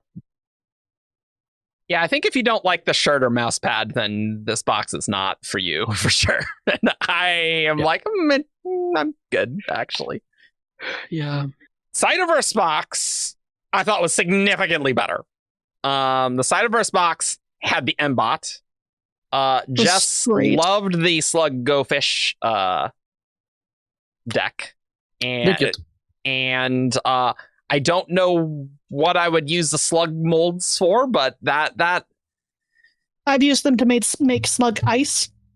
that's really funny, actually. That's pretty great, actually. I've seen ice, chocolate, Sure. I think a little clay, maybe? Oh, you No. like Jello shots. Yeah. That too, yeah. I like that better because as a non-craftsy person who's very bad at making things, it's very easy. It's easy. And I like that. I kind of want the molds. I kind of want the card deck. I don't even have room for the knickknacks that I have right now. Yes, I don't have exactly. room for an M-bot. Yeah. It's very nice. It's heavy. I liked it as a backdrop for the Cytoverse span reads. Yeah. Sure. That's what we have here. Then we have the Mistborn box, which I thought that was a good box. That's awesome. We have the bookends. There were more stickers. I don't know. I wasn't paying attention. Sunny Pup. Oh yeah, Yeah, it was The those art stickers. on the stickers is all great. I'm just not. Yeah. I'm not going to use them. So I don't. I will buy them from you. Okay. Yeah. Like honestly, you can have them. I have a ton. I was half joking, but now I'm not. Hit me up at the con. I'll give you some. You gave me that Mistborn copy. I'll give you a bunch. Like Jess and I are just not going to use stickers. And then we got the That's Suni fair. Pup, which is Suni Pup. the best. I love these. These are so good. So Yeah. I love that. It's Ooh, fun. this phasing. Whee! That's nice. I like that. I love it and I want one, Yes. but I wish I also don't want this to be the Suni Pup. I want them to make another Suni Pup that is more like a stuffed animal than a plush that actually looks like a wolfhound's that is like Tensoon, like we see in the broadsheets and the books. Look, That's the Suni Pup that I want. I want that one as well. And I know that Brandon's always been talking about one that you could flip inside out. Yeah, I love these. These are cute. It's cute. They have the slug plushies. I'm sure it'll happen eventually, right? Yeah, I thought Mistborn box very good. Yeah. That's I one know- that might be purchase. Yeah, worthy. a lot of people had difficulty assembling the Heard that. bookends. I still haven't finished putting mine together. I still need to get a flathead screwdriver and like wedge. Yeah, yes, they were machined very carefully. Let's say. So Yeah. I should probably like actually fit that last piece in because I haven't done that. So Yeah, but like they are very cool. they look great. It's like I want to like get like lights so that they can be backlit. Because like right now, like because there's like on either side, like there's two plates, Yes. which kind of gives a sense of depth. But like Yes. I want some lights in there so you can kind of tell that. Yes. That'd be Yes, cool. yes. I've seen a lit one and it does look cool. Yes. Oh, yes. I think I put some pictures in my video, my unboxing video, because I couldn't get them to fit together. So that's what I did. Mhm. Cell box is the wax ink seals. There were the bandage tins and magnets. And see, now magnets are totally different from stickers, in my opinion. Although I will say those magnets are extremely weak. They're only for decoration. You can't put anything on. Oh, them. really? That's just No, they're super No. weak magnets. You got fake magnets, dude. They're strong. Yeah, I've been able to literally put, had like- one break. I've literally had one break. Like the magnets are like the tiniest thing. Putting it on the fridge, I literally have one that's broken. Just Insane. putting it on the fridge. What? I really, I don't know. Yours got demagnetized. I don't know. No, I mean it got feel unstuck both. from the thing, and it's just like the weak, like it's super weak sauce magnet. I don't know. For a while, I had them on my desk, and I would like play with them, flipping them one over the other, like in a very fidgety kind of way, because it felt really nice because of how satisfyingly they would snap to each other. Okay, so we have an Aon, Tio, Ile, Rayo, and Ene. Yes. The best one. Yeah. Wait, No, it's Ihi. or is Isn't that Ihi? Shayo? I thought it looked like Sheo. I Yeah, I thought think one of this them. might be Shayo. One of them's Omi, Ila, Elange. No, this is Tio. Omai is is simplified. Is it? The inner part is Omai, but it's the full is Okay. Tio, All right, let's see. which is Majesty. Infuriatingly, there is Sheo and Shio. I can't wait to have Shayo's Elantris version. sequels, guys, where we get to go over this every single time. That'll be great. Yeah. Maybe we'll do Dakor stuff, and it'll all be bone stuff, so we won't have to deal with this the is Aeons. Ene. Uh, Because I think Shayo has circles. That one is Yes. E. Yes. This is Ene, yes. Okay. Jess was a huge fan of the tin that the bandages were in, and she I'm a likes fan nice of the tins. band-aids themselves. Like the tin's really nice, so are the band-aids. I am planning to use these when I run into a situation where I need a band-aid. It just hasn't happened yet. Yeah, like that's a useful thing. I hope the Mhm. band-aids are good, because are they good? Are they good band-aids? I don't know. I think I've used like one, and it was fine. I think. It's kind of like when you buy the store brand band-aids, and then I'm like, I should have just bought a band-aid, you know? Right? You know what I'm talking about. This is the only box that I bought, like just on my own, Yeah, I mean, and I don't regret it. if you're gonna do something with the wax and ink seals, 100%. Yeah, totally. I had a lot of fun messing around with like melting the wax and stamping. That's cool. Yeah. When I was very young, like 5-ish young. Argent. Any Argent. Still had a beard. I haven't grown much since then, by the way. Same height. Which, was a little freaky when I was 5, but Yes. my parents used to own a business. They were like in our apartment. They would make and distribute like bed sheets and pillow Linens. covers. Linens. Sure, but it's not just it's the whole thing for the bedroom. Yeah. And obviously they would, I would be there because I was really, really young. And so I would either sit in my mother's lap as she was sewing things, or when my father was doing the paperwork of the business, I would sometimes hang out with him. And I distinctly remember he had a stamp, like an ink stamp, to like with the information about the business's name and phone number and address, and I used to play with that stamp. So like stamps have irrationally special place in my heart. Valid. I just They're want to cool. like in the ink and then on the paper, and it's magic. Satisfying. Totally get that. I'm never going to use them in this case. Yeah, it's like So- those are like two things that like they're neat. They're cool. Kind of sit in a box. Yeah. So like that's a thing where it's like, if it was just a product, you could just buy the product and like no complaints. But like as a random thing, like Then we have the Cosmere bag, the Cosmere box, which has a toiletry bag, which I did use on my trip to Dragonsteel and travel. It's a nice toiletry bag for sure. It is my go-to. these days when I And travel. like I've not traveled since I got this, but I'm planning to use it. They're nice. And then there was a World Hopper tag, which I put on my suitcase, which I did really need another one after like 15 years of not having another one. So that's fine. Useful. I don't know if I would have bought it separately, but like I'm glad I've gotten some value out of it. That's nice. How easy is it to write on this? I didn't have any issue. It was fine. Yeah, I didn't have any issue either. Yeah, it was writable. I think I remember because it's like a little glossy, right? Yeah. Yeah, I didn't have any issue. It was fine. Okay. Yeah. Good to know. We're reviewing all the boxes live for you. Is that fun? Is that fun? Is this good content? I don't know. You tell me in the comments. Then there were the Cosmere postcards, which were very cool. Yes. I love the art. Yeah, I guess you have to display them in a case like that, right? Mm-hmm. That's what you got to do. Like looking at Dragonwood them. I Shop. get them. Yeah.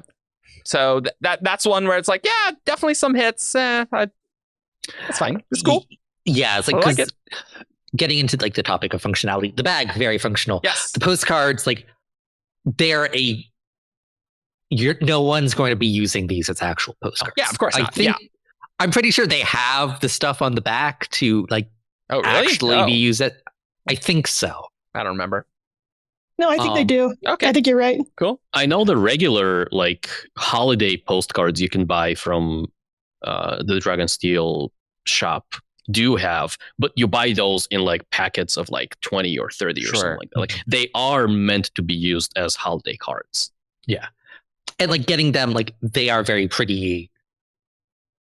So like in order to be functional, like you need can't to do it that display way. them. Yeah. And I'll be honest, I'm not going to mail something.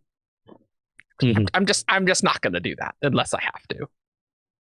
But like they're pretty and I love the art and like it is a cool idea. So yeah, it's cool. Warbreaker box, pretty good. There's the Nightblood letter opener, which we knew was going to be a thing. Quite honestly, biggest disappointment. Honestly, the year. Yeah. I don't think this is a display item, not a good letter opener. That's what I've heard from most people. It's functional as a letter opener, but it's not a good letter opener. Yeah. It's like this was one of the few things that were announced ahead of time. It was like, oh great, that's like a really like functional item. That's going to be great. And then getting it as like, I can't really use this. So it's just like sitting there. I'm like, yeah. It is. I was so excited for when it was first announced because my old knife leather opener, which was like a present that I got on my like 14th birthday or something like that. I've been using it forever. It's breaking down a little bit and it's getting dirty and stuff. So I think the problem that they've discussed is that sending sharp things through the mail, they technically would have been arms dealers. Sure. So like I get that, but it's worse. It's just worse. Yeah. Like it would have been nice if they had like set expectations beforehand that like I don't think they knew ahead of time. Yeah. I feel like as soon as they knew, it's like, hey, this was one of the ones they announced before. So like as soon as they had the product. But like maybe it was like in an idea stage and they didn't have the implementation, right? Yes. Yeah. That's what this. I think Brandon came up with the idea of a Nightblood letter opener, and they were like, "Cool, we'll do that." And then later on, they found out that we can't actually do exactly the thing that we wanted to. And I agree, it would have been nice to get like a heads up on, rather than like getting it and like, this isn't going to. And then after the fact on like a stream or something, hearing that we couldn't actually ship sharp thing. Maybe the problem is our letters are just not evil enough. Maybe that's the issue. Maybe. My wife has a Game of Thrones letter opener. It's sharp, works great. No complaints. Good stuff. Other thing in the Warbreaker box that was very cool are the coasters. Those are really great looking and very, very solid. they're very useful, and so I do want to use them. I am a little scared because they are just so pretty. So like that's kind of the problem. It's like, ooh, they're so good that I almost don't want to use them, but like I should use them, you know? Yeah. Very good. I don't own it, but Dragonwood Shop does have like a backlit display. Yes. I'm like, ooh, that'd be nice. Because like these do have a very like stained glass quality. Yes. Yeah. All right. So okay. We gotta talk about this. Yes. Hey, Dragonwood Shop. Carly, hey, what's up? Carly. Hi, Carly. We love you. Friend of the show. We love you so much. But Brandon's campaigns are already expensive. And your products are so good. That and I you have want products for so many of them that you are like a tax on anything that Brandon produces. Any swag. Yes. Ignore what Evgeni just said. Design more things so that we can display more things. It's true. It's like Brandon comes up with a thing, and now I have to like get that thing from him, and then I immediately need to turn around and buy get the beautiful a stand frame for the thing. Yes. For you. Yes. Yes. Yeah. Swag. It's a death trap. Really. Then there were mints in the Warbreaker box. They did taste different. Jess I liked them. Jess immediately took everything out of them and is using them as tins for other things. Instantly. I've only tried one. I've only tried one of the flavors, but I like it. Fine. They're still in the plastic for me. Yeah. I ate all of the mints, and they were good. And if Dragonsteel wants to throw more of the same mints in future product orders that I place, I would not be upset about that. I don't like mints, so I don't care. Okay. Like the mints you get at restaurants, I'm like, I'm not taking this. Well, these are more like Tic Tacs.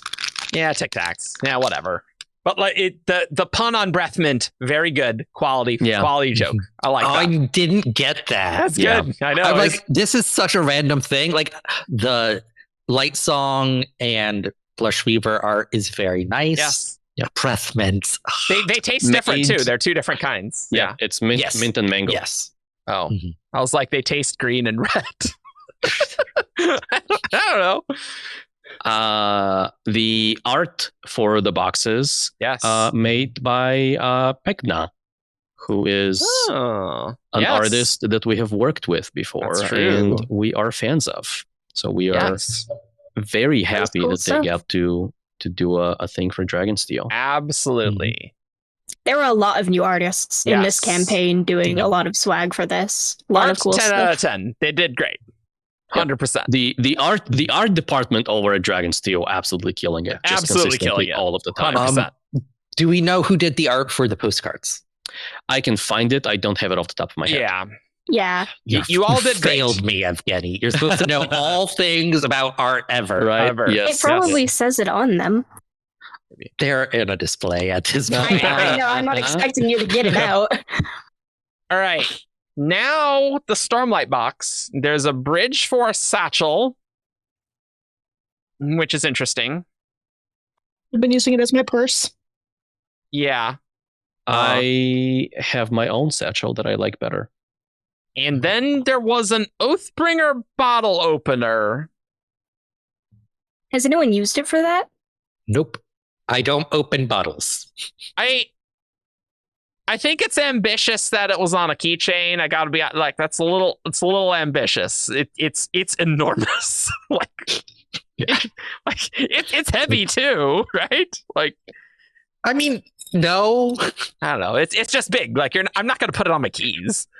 No. Yeah. And there was a town mini from the Otherwise campaign. Geoff Shupe is the artist for Jeff the postcards. I hate the fact that this is pronounced Jeff. Well, Geoff, Jeff. Yeah. I hate really? this language. In fact, I'm just gonna stop speaking English for the rest of this episode. Просто това е. Вече няма. Английски език, свършил съм с него, няма да говорим повече английски. Точка.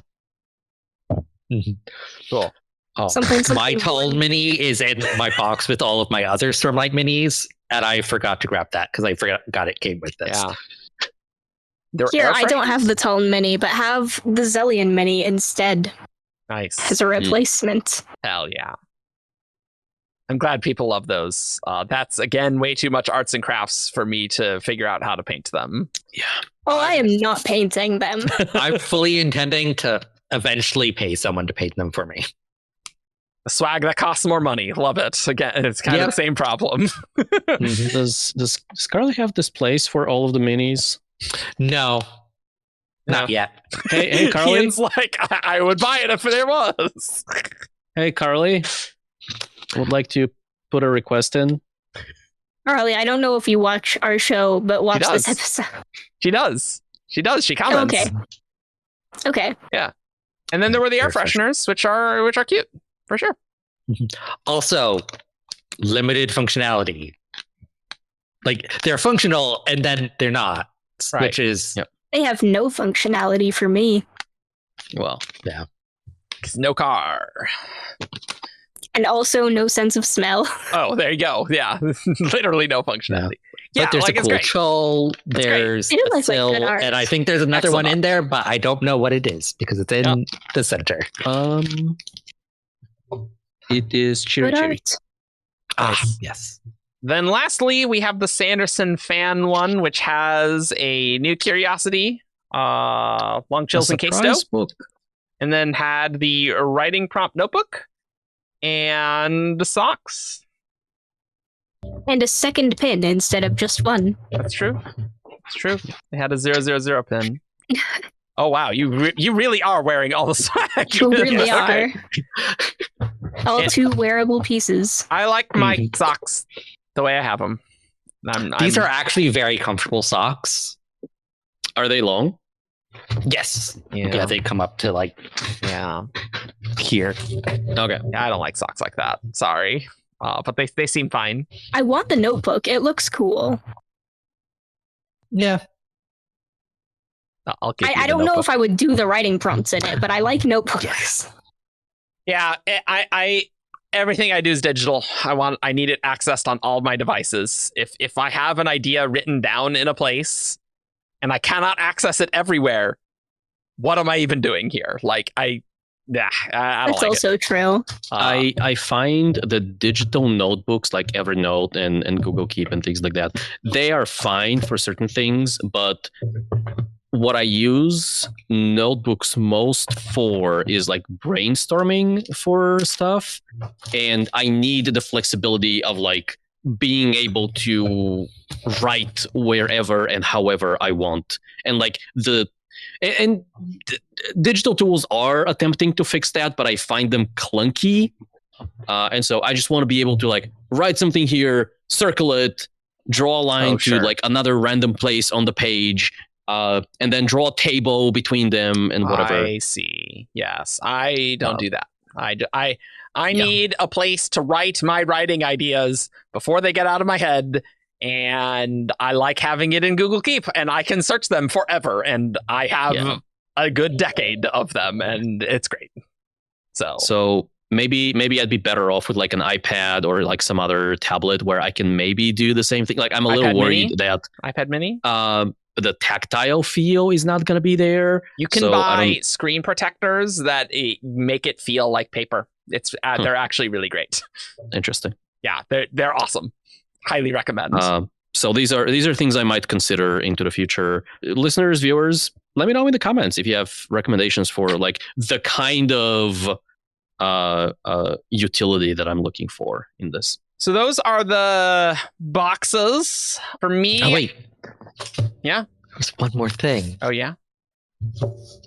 Which was that each of the boxes themselves were yes, were very nice, and they all came with like wit quotes. Oh, you kept them.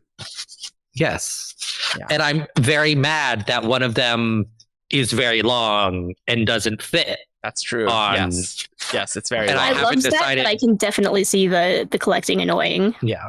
So like I can see it over there and it irks me because now I don't totally Well, know what I'm you going to can- do with that. So what you can do is you can use the box with that last quote to hold the other quotes and like some other garbage. That's a good point. But like I wanted to do like maybe like some sort of like wall art display with these. I threw out all the So- boxes. I'm noodling with plans in my head, but like there's some like really good ones. Like the Yeah, they're purpose of a nice. storyteller is not to tell you how to think, but to give you questions to think upon. That one has made its way to like beyond Brandon circles. You would Yeah. sometimes see that in other places. Aim for the sun. That way, if you miss, at least your arrow will fall far away, and the person it kills will likely be someone you don't know. Love it. Words of wisdom. Yeah, like the boxes are cool. Yeah. You are not worse for your association with the world, but it is better for its association with you. Non-transitive property of social relationships. Yes. Hmm. Then they did have swag that was that they sold separately, like the Mhm. Trust Cup, which is fantastic, and the Yumi Bowl is very good.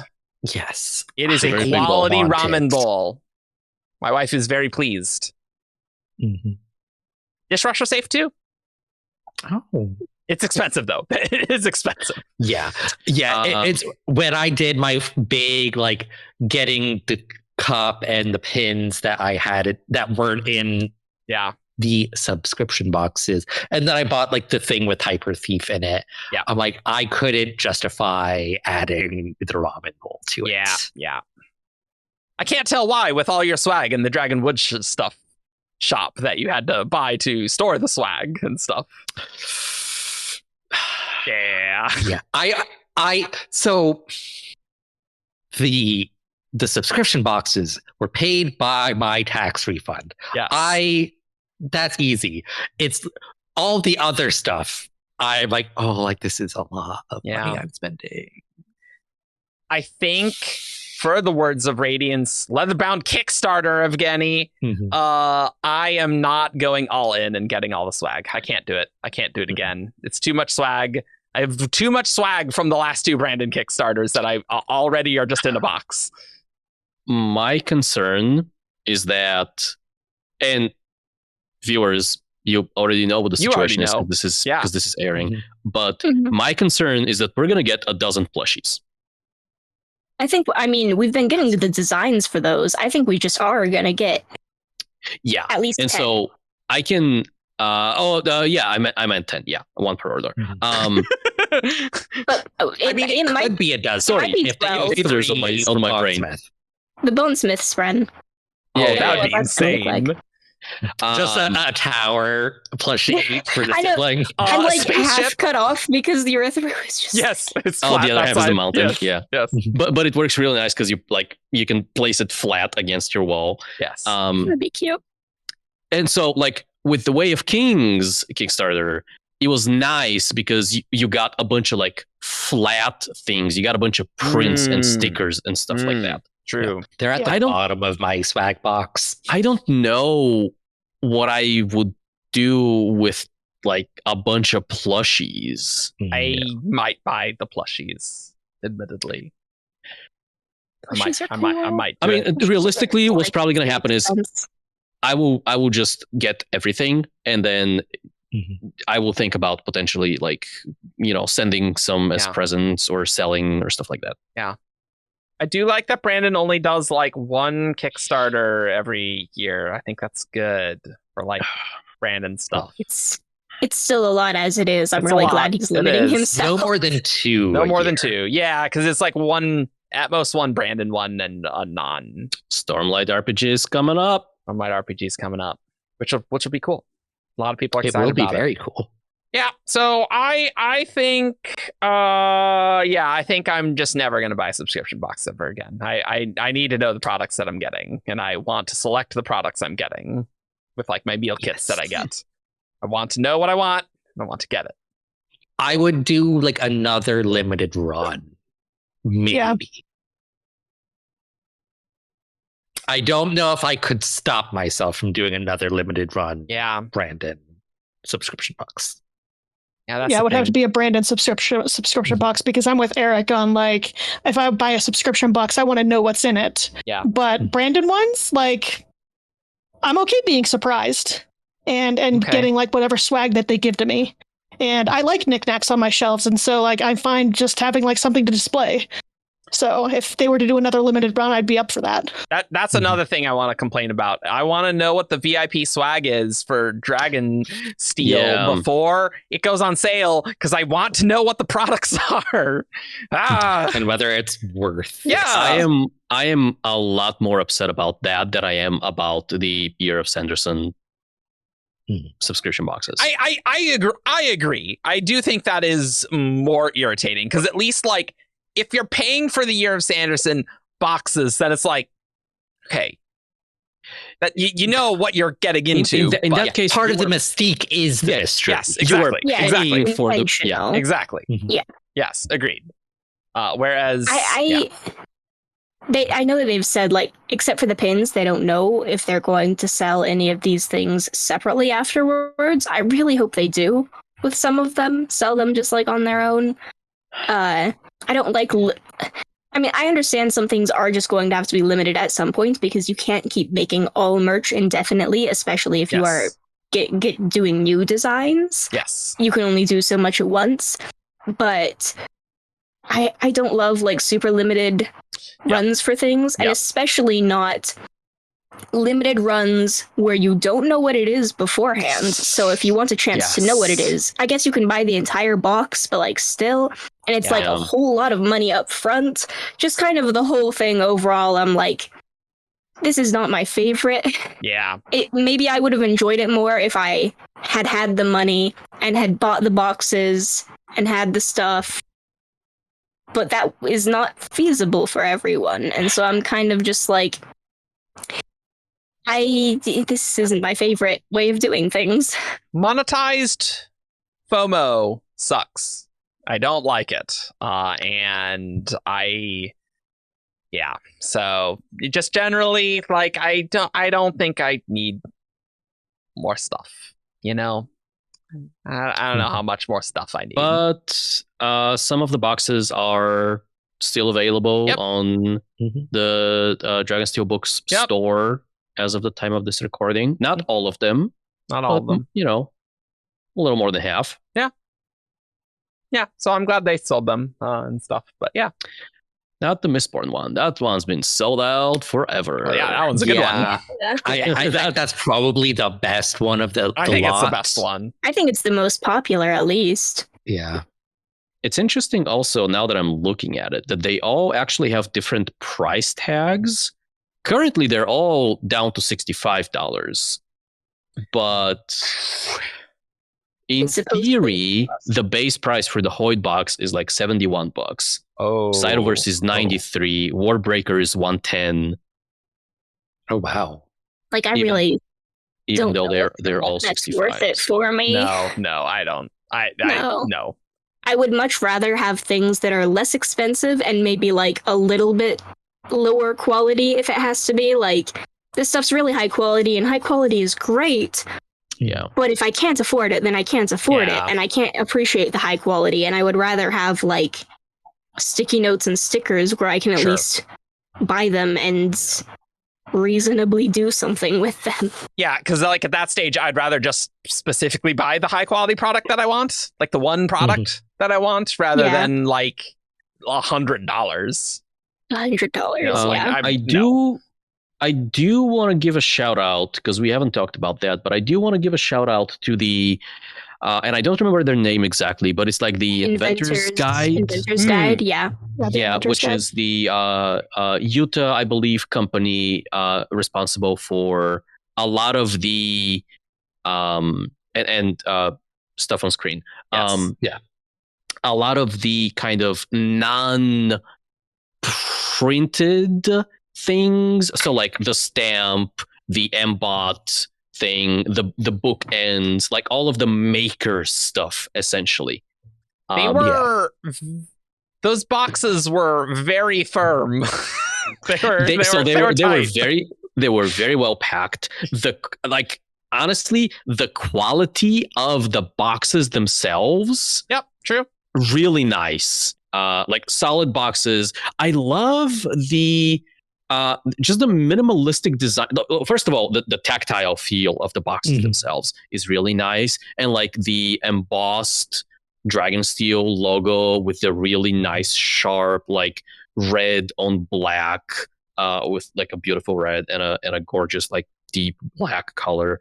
Like I love those boxes so much. I'm keeping all of them, and I will find, they have like padding inside that I need to rip out because I don't care about it, and it's also shaped like the item that was inside for predictable reasons. But I'm gonna rip that out and just like use the boxes for things because they're great boxes. See, I'm also keeping them just in case I need to store any of this stuff. Wow, there's also that, yeah. I instantly threw them out. Instantly. Yeah. It's like the boxes are very nice. Some of them are a bit too like snug, and it's hard to like actually open them. Like actually maybe slightly too snug. Like some of them are like perfect, like just the right amount of like give when you're trying to take it off. Some of them very stuck on. And like there's some items that are very difficult to get out of the foam, notably the M-bot. There's like two base pieces, and those are very tricky to get out. Yeah. Once I remember having to like pry something out of the foam. Yes. Cool. I'm glad we definitely talked about the snugness of boxes. I like that. So this is a quality podcast. I like my packaging material. Never mind. We're not going to do that. Yep. So let's wrap with. Do you want Brandon to do something like this again? No. What is something like Never. this? I don't know. Okay, fair. Well, no, because we've talked about like 7 different things. Like, are we talking about surprise books? Are we talking about subscription boxes? Are we talking about Kickstarter? Look, there's no way Brandon isn't going to do stupid showmanship stuff. He clearly loves it. He's going to write. There's probably going to be books sometime, right? He just can't stop himself from writing. Secret books are okay. This specific way of doing secret books where like everything is a secret, I hope that never happens again. True. The subscription boxes, I wouldn't hate a subscription box, but again, the mystery subscription box, no thank you. I think my general answer to most things is please don't do this again, but like maybe do it differently. I know the team said that they're not going to do another subscription box anytime soon because it was a lot of work for them. Yeah. So that's something. Yeah. And they also use this as an opportunity to like test a bunch of ideas that they've had for merch. Yes. I hope this was a really good learning experience for them, and like both like the things that worked and the things that didn't work, so that we can get more of the things that did work. Yeah. Here, let me tell you what I think I like the best about the Year of Sanderson and what I would like to see more of. I wouldn't mind a surprise book. Most of Brandon's books we know about years in advance. Yeah, true. State of the Sanderson very prominently announces future things. I wouldn't mind some surprises on Kickstarter or otherwise. Sure. I wouldn't mind more work with the Inventors Guild guide. Sure. I would love to see more of their products just show up as Dragonsteel products. Maybe they do. It seems like they're doing like a lot of like machine cutting of things and 3D printing. There's a lot of like maybe they do like a soulcaster that you can piece of jewelry that you can put in your hand. That'd be sick. I would love that. That'd be awesome. ton of like props in Brandon's books. Maybe they do like the Bands of Mourning, like the spearhead, and you can get that. Maybe they do like ferrochemical metal mines that you can put on your arms. Good luck getting those sized. That's probably why they haven't. Well, but so they would be I guess that's true. soft a little bit, but you know, things like that. Yeah. I would love to see that. I would love to see more. You know, I loved that Dragonsteel brought in a bunch of fan artists. Absolutely. To do one-off things. One thing that we didn't talk about was the World Hopper shirt, is I think what it was called. I know that David has worn that on the podcast before. Oh, that one. Yes. Kind of a light shirt with 12 symbols for all the different magic, or not all, but like a lot of the different magic systems of the Cosmere. That was done by a fan artist. The art for the mints was done by a fan artist. The postcards were, I don't know if Jeff was a fan, but he was certainly a person that like is not an official Dragonsteel. You know, this is not Ben McSweeney, right? So these are kind of the biggest things that I love about the Year of Sanderson. Yeah. Surprise book. Oh, and premium like not leatherbounds, but hardcovers. I would love to see more of that. Yeah. Yes. Absolutely. Yeah. Yeah. So more like Dragonsteel editions. Yeah. Definitely a lot of good stuff. I just don't want a big subscription box like this again. You know, and Ian, I'm absolutely with you. If you do a secret project, just say the title, please. Please just say the title. Don't be afraid to say the title. I never want to do that ever again, and I'm gonna lose it if he does.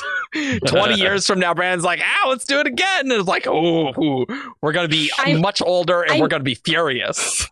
If that happens, I may straight up just be like, this community is not the community for anyone who honestly, wants to. Like, we're not doing this again. I'm sorry. Yeah. Who knows what the world's going to look like in 20? Maybe in 20 years, we will all have spoiler filters that we can activate in our ears and eyes. And that sounds like a dystopian landscape that I do not want to be part of.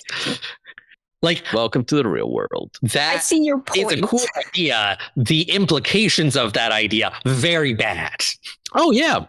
Just thinking about that and thinking about everyone arguing as to what is a spoiler, I'm just like, I'm out. I'm so out. I don't want to do that. I've had, by that time, 20 years from now, we'll have that discussion so long as what's a spoiler, and I will be so done with that conversation. Anywho, why don't we get over to who's that Cosmere character? This character is from Roshar. Menace, Tien, Tom, Braze, Void in drag on a horse. It's time for Who's That Cosmere Character? Caw. Welcome to Who's That Cosmere Character, the game show where you send 5 clues and a character to wtcc at 17char.com. I read each clue aloud, and after each clue, these guys have a chance to guess who's that Cosmere character. And today, what we're going to do, the last many ones that we've done on this show have all been from our Who's That Cosmere Character priority queue. So we're doing a regular one. In fact, we're doing a regular 2, and that's what we're going to do today. So these ones are both from Lightspren of the Glass Sea. Love that. Wow, what a name. I know. I absolutely agree. So is there a glass ether? Ooh. Not impossible. Not impossible. Yeah. That's what the Soulcasters are made out of. Shadesmar. Clue 1. This character has noble blood. Denth. It's not Denth. I like that. Vin. Not Vin. I like that too. Where do they keep the noble blood? Like in jars? Zane. It's not Zane. It's one of the Inquisitors with the there's probably some nobles in there. Yeah. I mean, all the Obligators have noble blood. Yeah. Yeah. Noble blood. Oh, I was gonna guess something weird, and then it was too weird even for my like weird guess. Nice. And so I walked it back. And that happened like 3 times. Okay. So good talk. I'm gonna go with Caves Colin. No, I like that though. That's nice. Cousin Caves. Ooh, who died. He died off screen. Thanks, Acidon. Clue 2.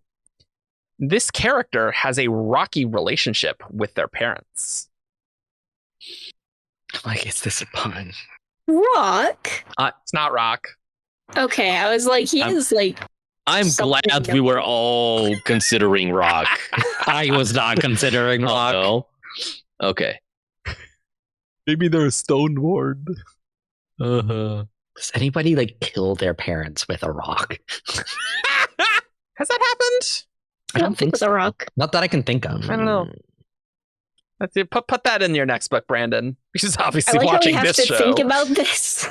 I know, because it involves actual Cosmere parents, and knowing anything about them. Yasna. It's not Yasna. Nice. Adolin. Not Adolin. Did anyone guess Shallan? Nope.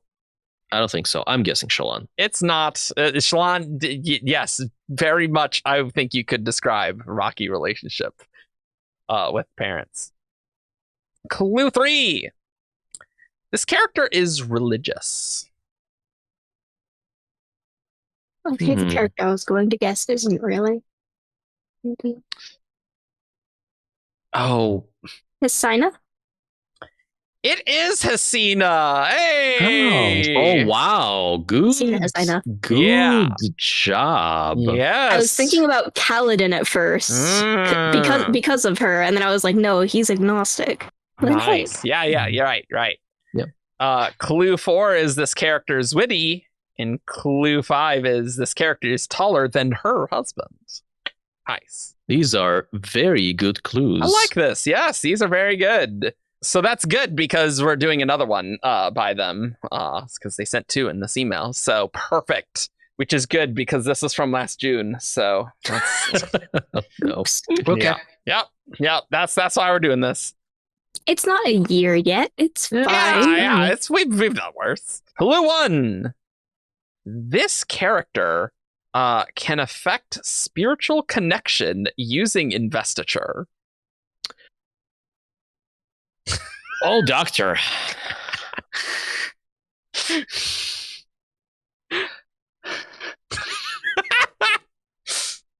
We know any connector variants. You know what? Tindwyl. Not Tindwyl. Sazed. It's not Sazed. Just get rid of the full ferochemists. Okay, nice. It's isn't this all magic system users in a way? Debatable. Oh, now I'm thinking shards. Can affect spiritual connection. Teravangian. It's not Teravangian. I have the worst guess. Just ready. Great. The obvious choice is Dalinar, which is why I'm going to go with Navani, because she's also a Bonsmith and can do all those things. It's not Navani. Hold up! Don't give me the next clue. Okay. I will prepare my next guess. Okay. Do you want to say it before the clue? You forgo your next guess? No, I don't want to. No, I don't want to forgo my guess. I just want to. You just want to be able to say if you were right clearly. Yeah. Okay. Yeah. So you can prove it. I've got the. Oh, I think green screen's gonna mess this up. but I have it prepared. Excellent. All right, clue 2. This character won a legal fight. Evgeni's face. Is this still valid? All right, guess it then. I'm gonna commit to my guess, which was Kaladin. No, it's not Kaladin. Trying to think of all legal fights in the Cosmere. Fine, winning the legal fights. Elen? Not Elend. All right, okay, cool. Oh, I thought you were stretching Elendi, and I was like, I think that could qualify. Thinking of courtesy battles. It's because there's legal fight could mean two very different things. Yep. That's true. That's a fair point. Any of Adolin's duels? Yeah. Yeah. Oh no. Yeah. I've had the duo, the White Spine Uncaged on my head, but I can't make the spiritual connection thing work. Yes. I feel like the way Eric read that clue out would indicate one of the options over the other, but I don't know. Interesting. Well, it is certainly one or the other, yes. That's true. It's true. Raoden. Not Raoden. Rashek. It's not Rashek. Clue 3. This character is sarcastic.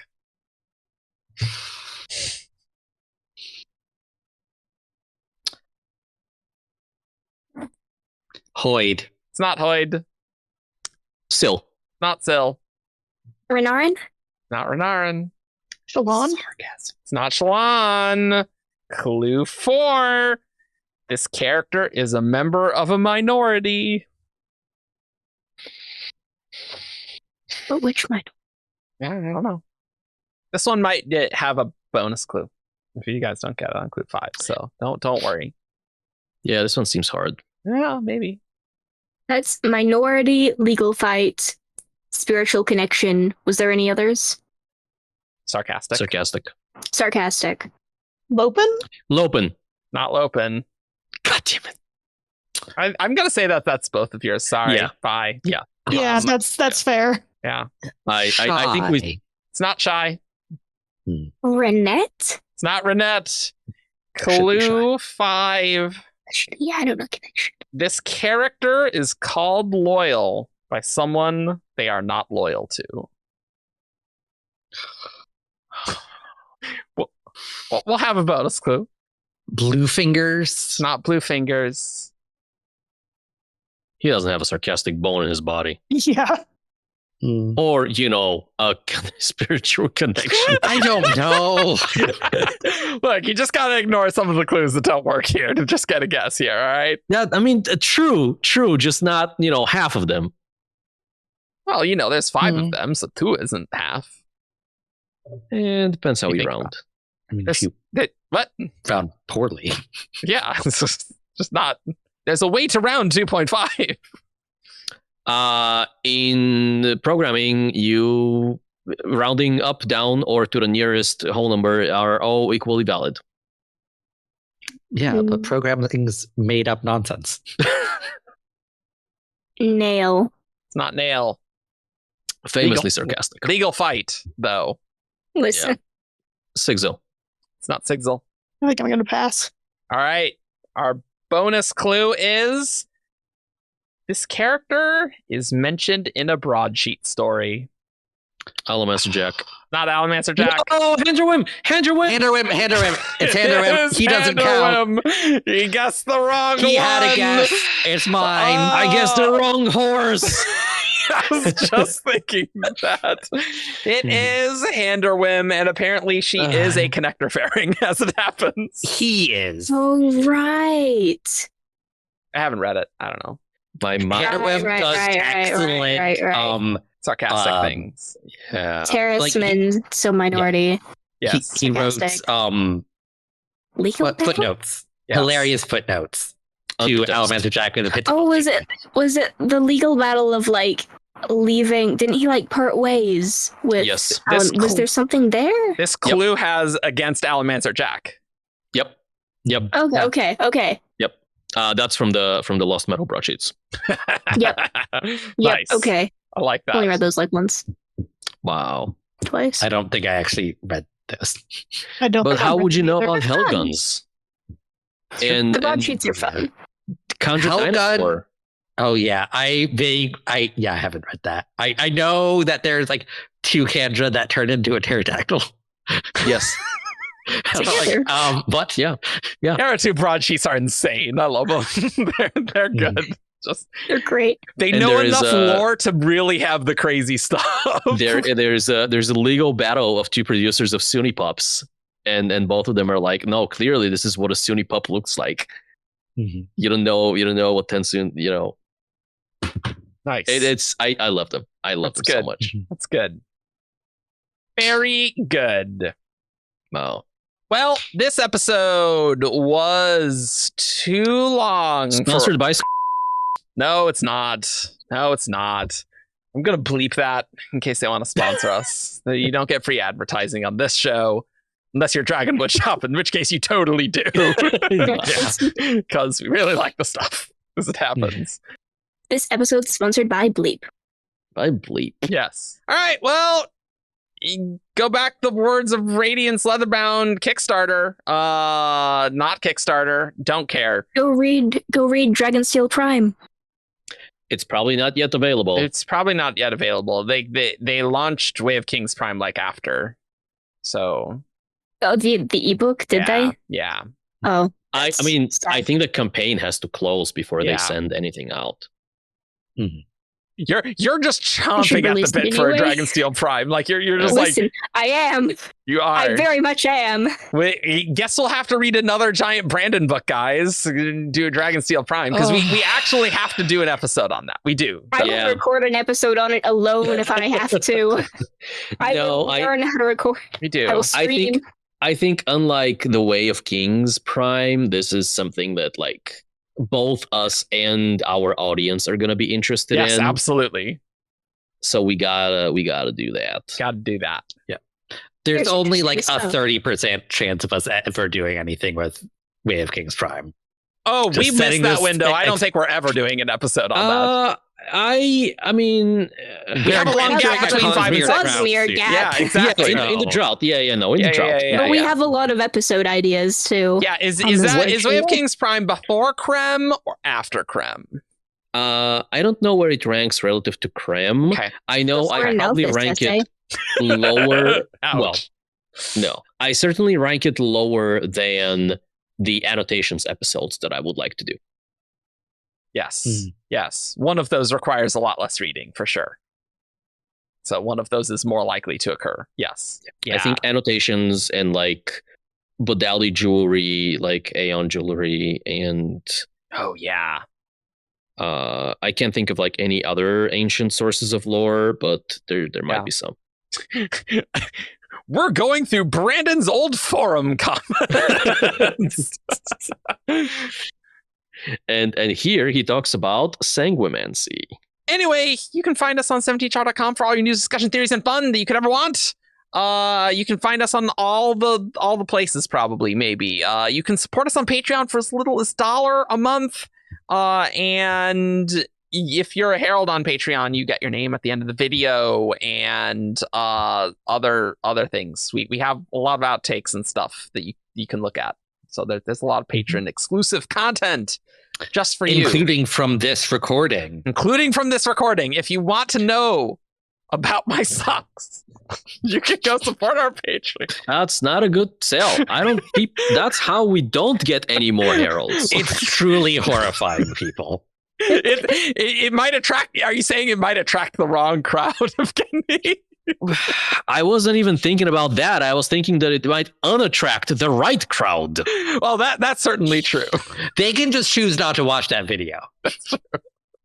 Sign up to Patreon to see Evgeni dying and Kendra and Ian having tech issues. That's true. Yes, that's true. Oh yeah. Horror Kendra. Yeah. Yes. Okay, I'll see you all next time. Bye. Bye. Bye.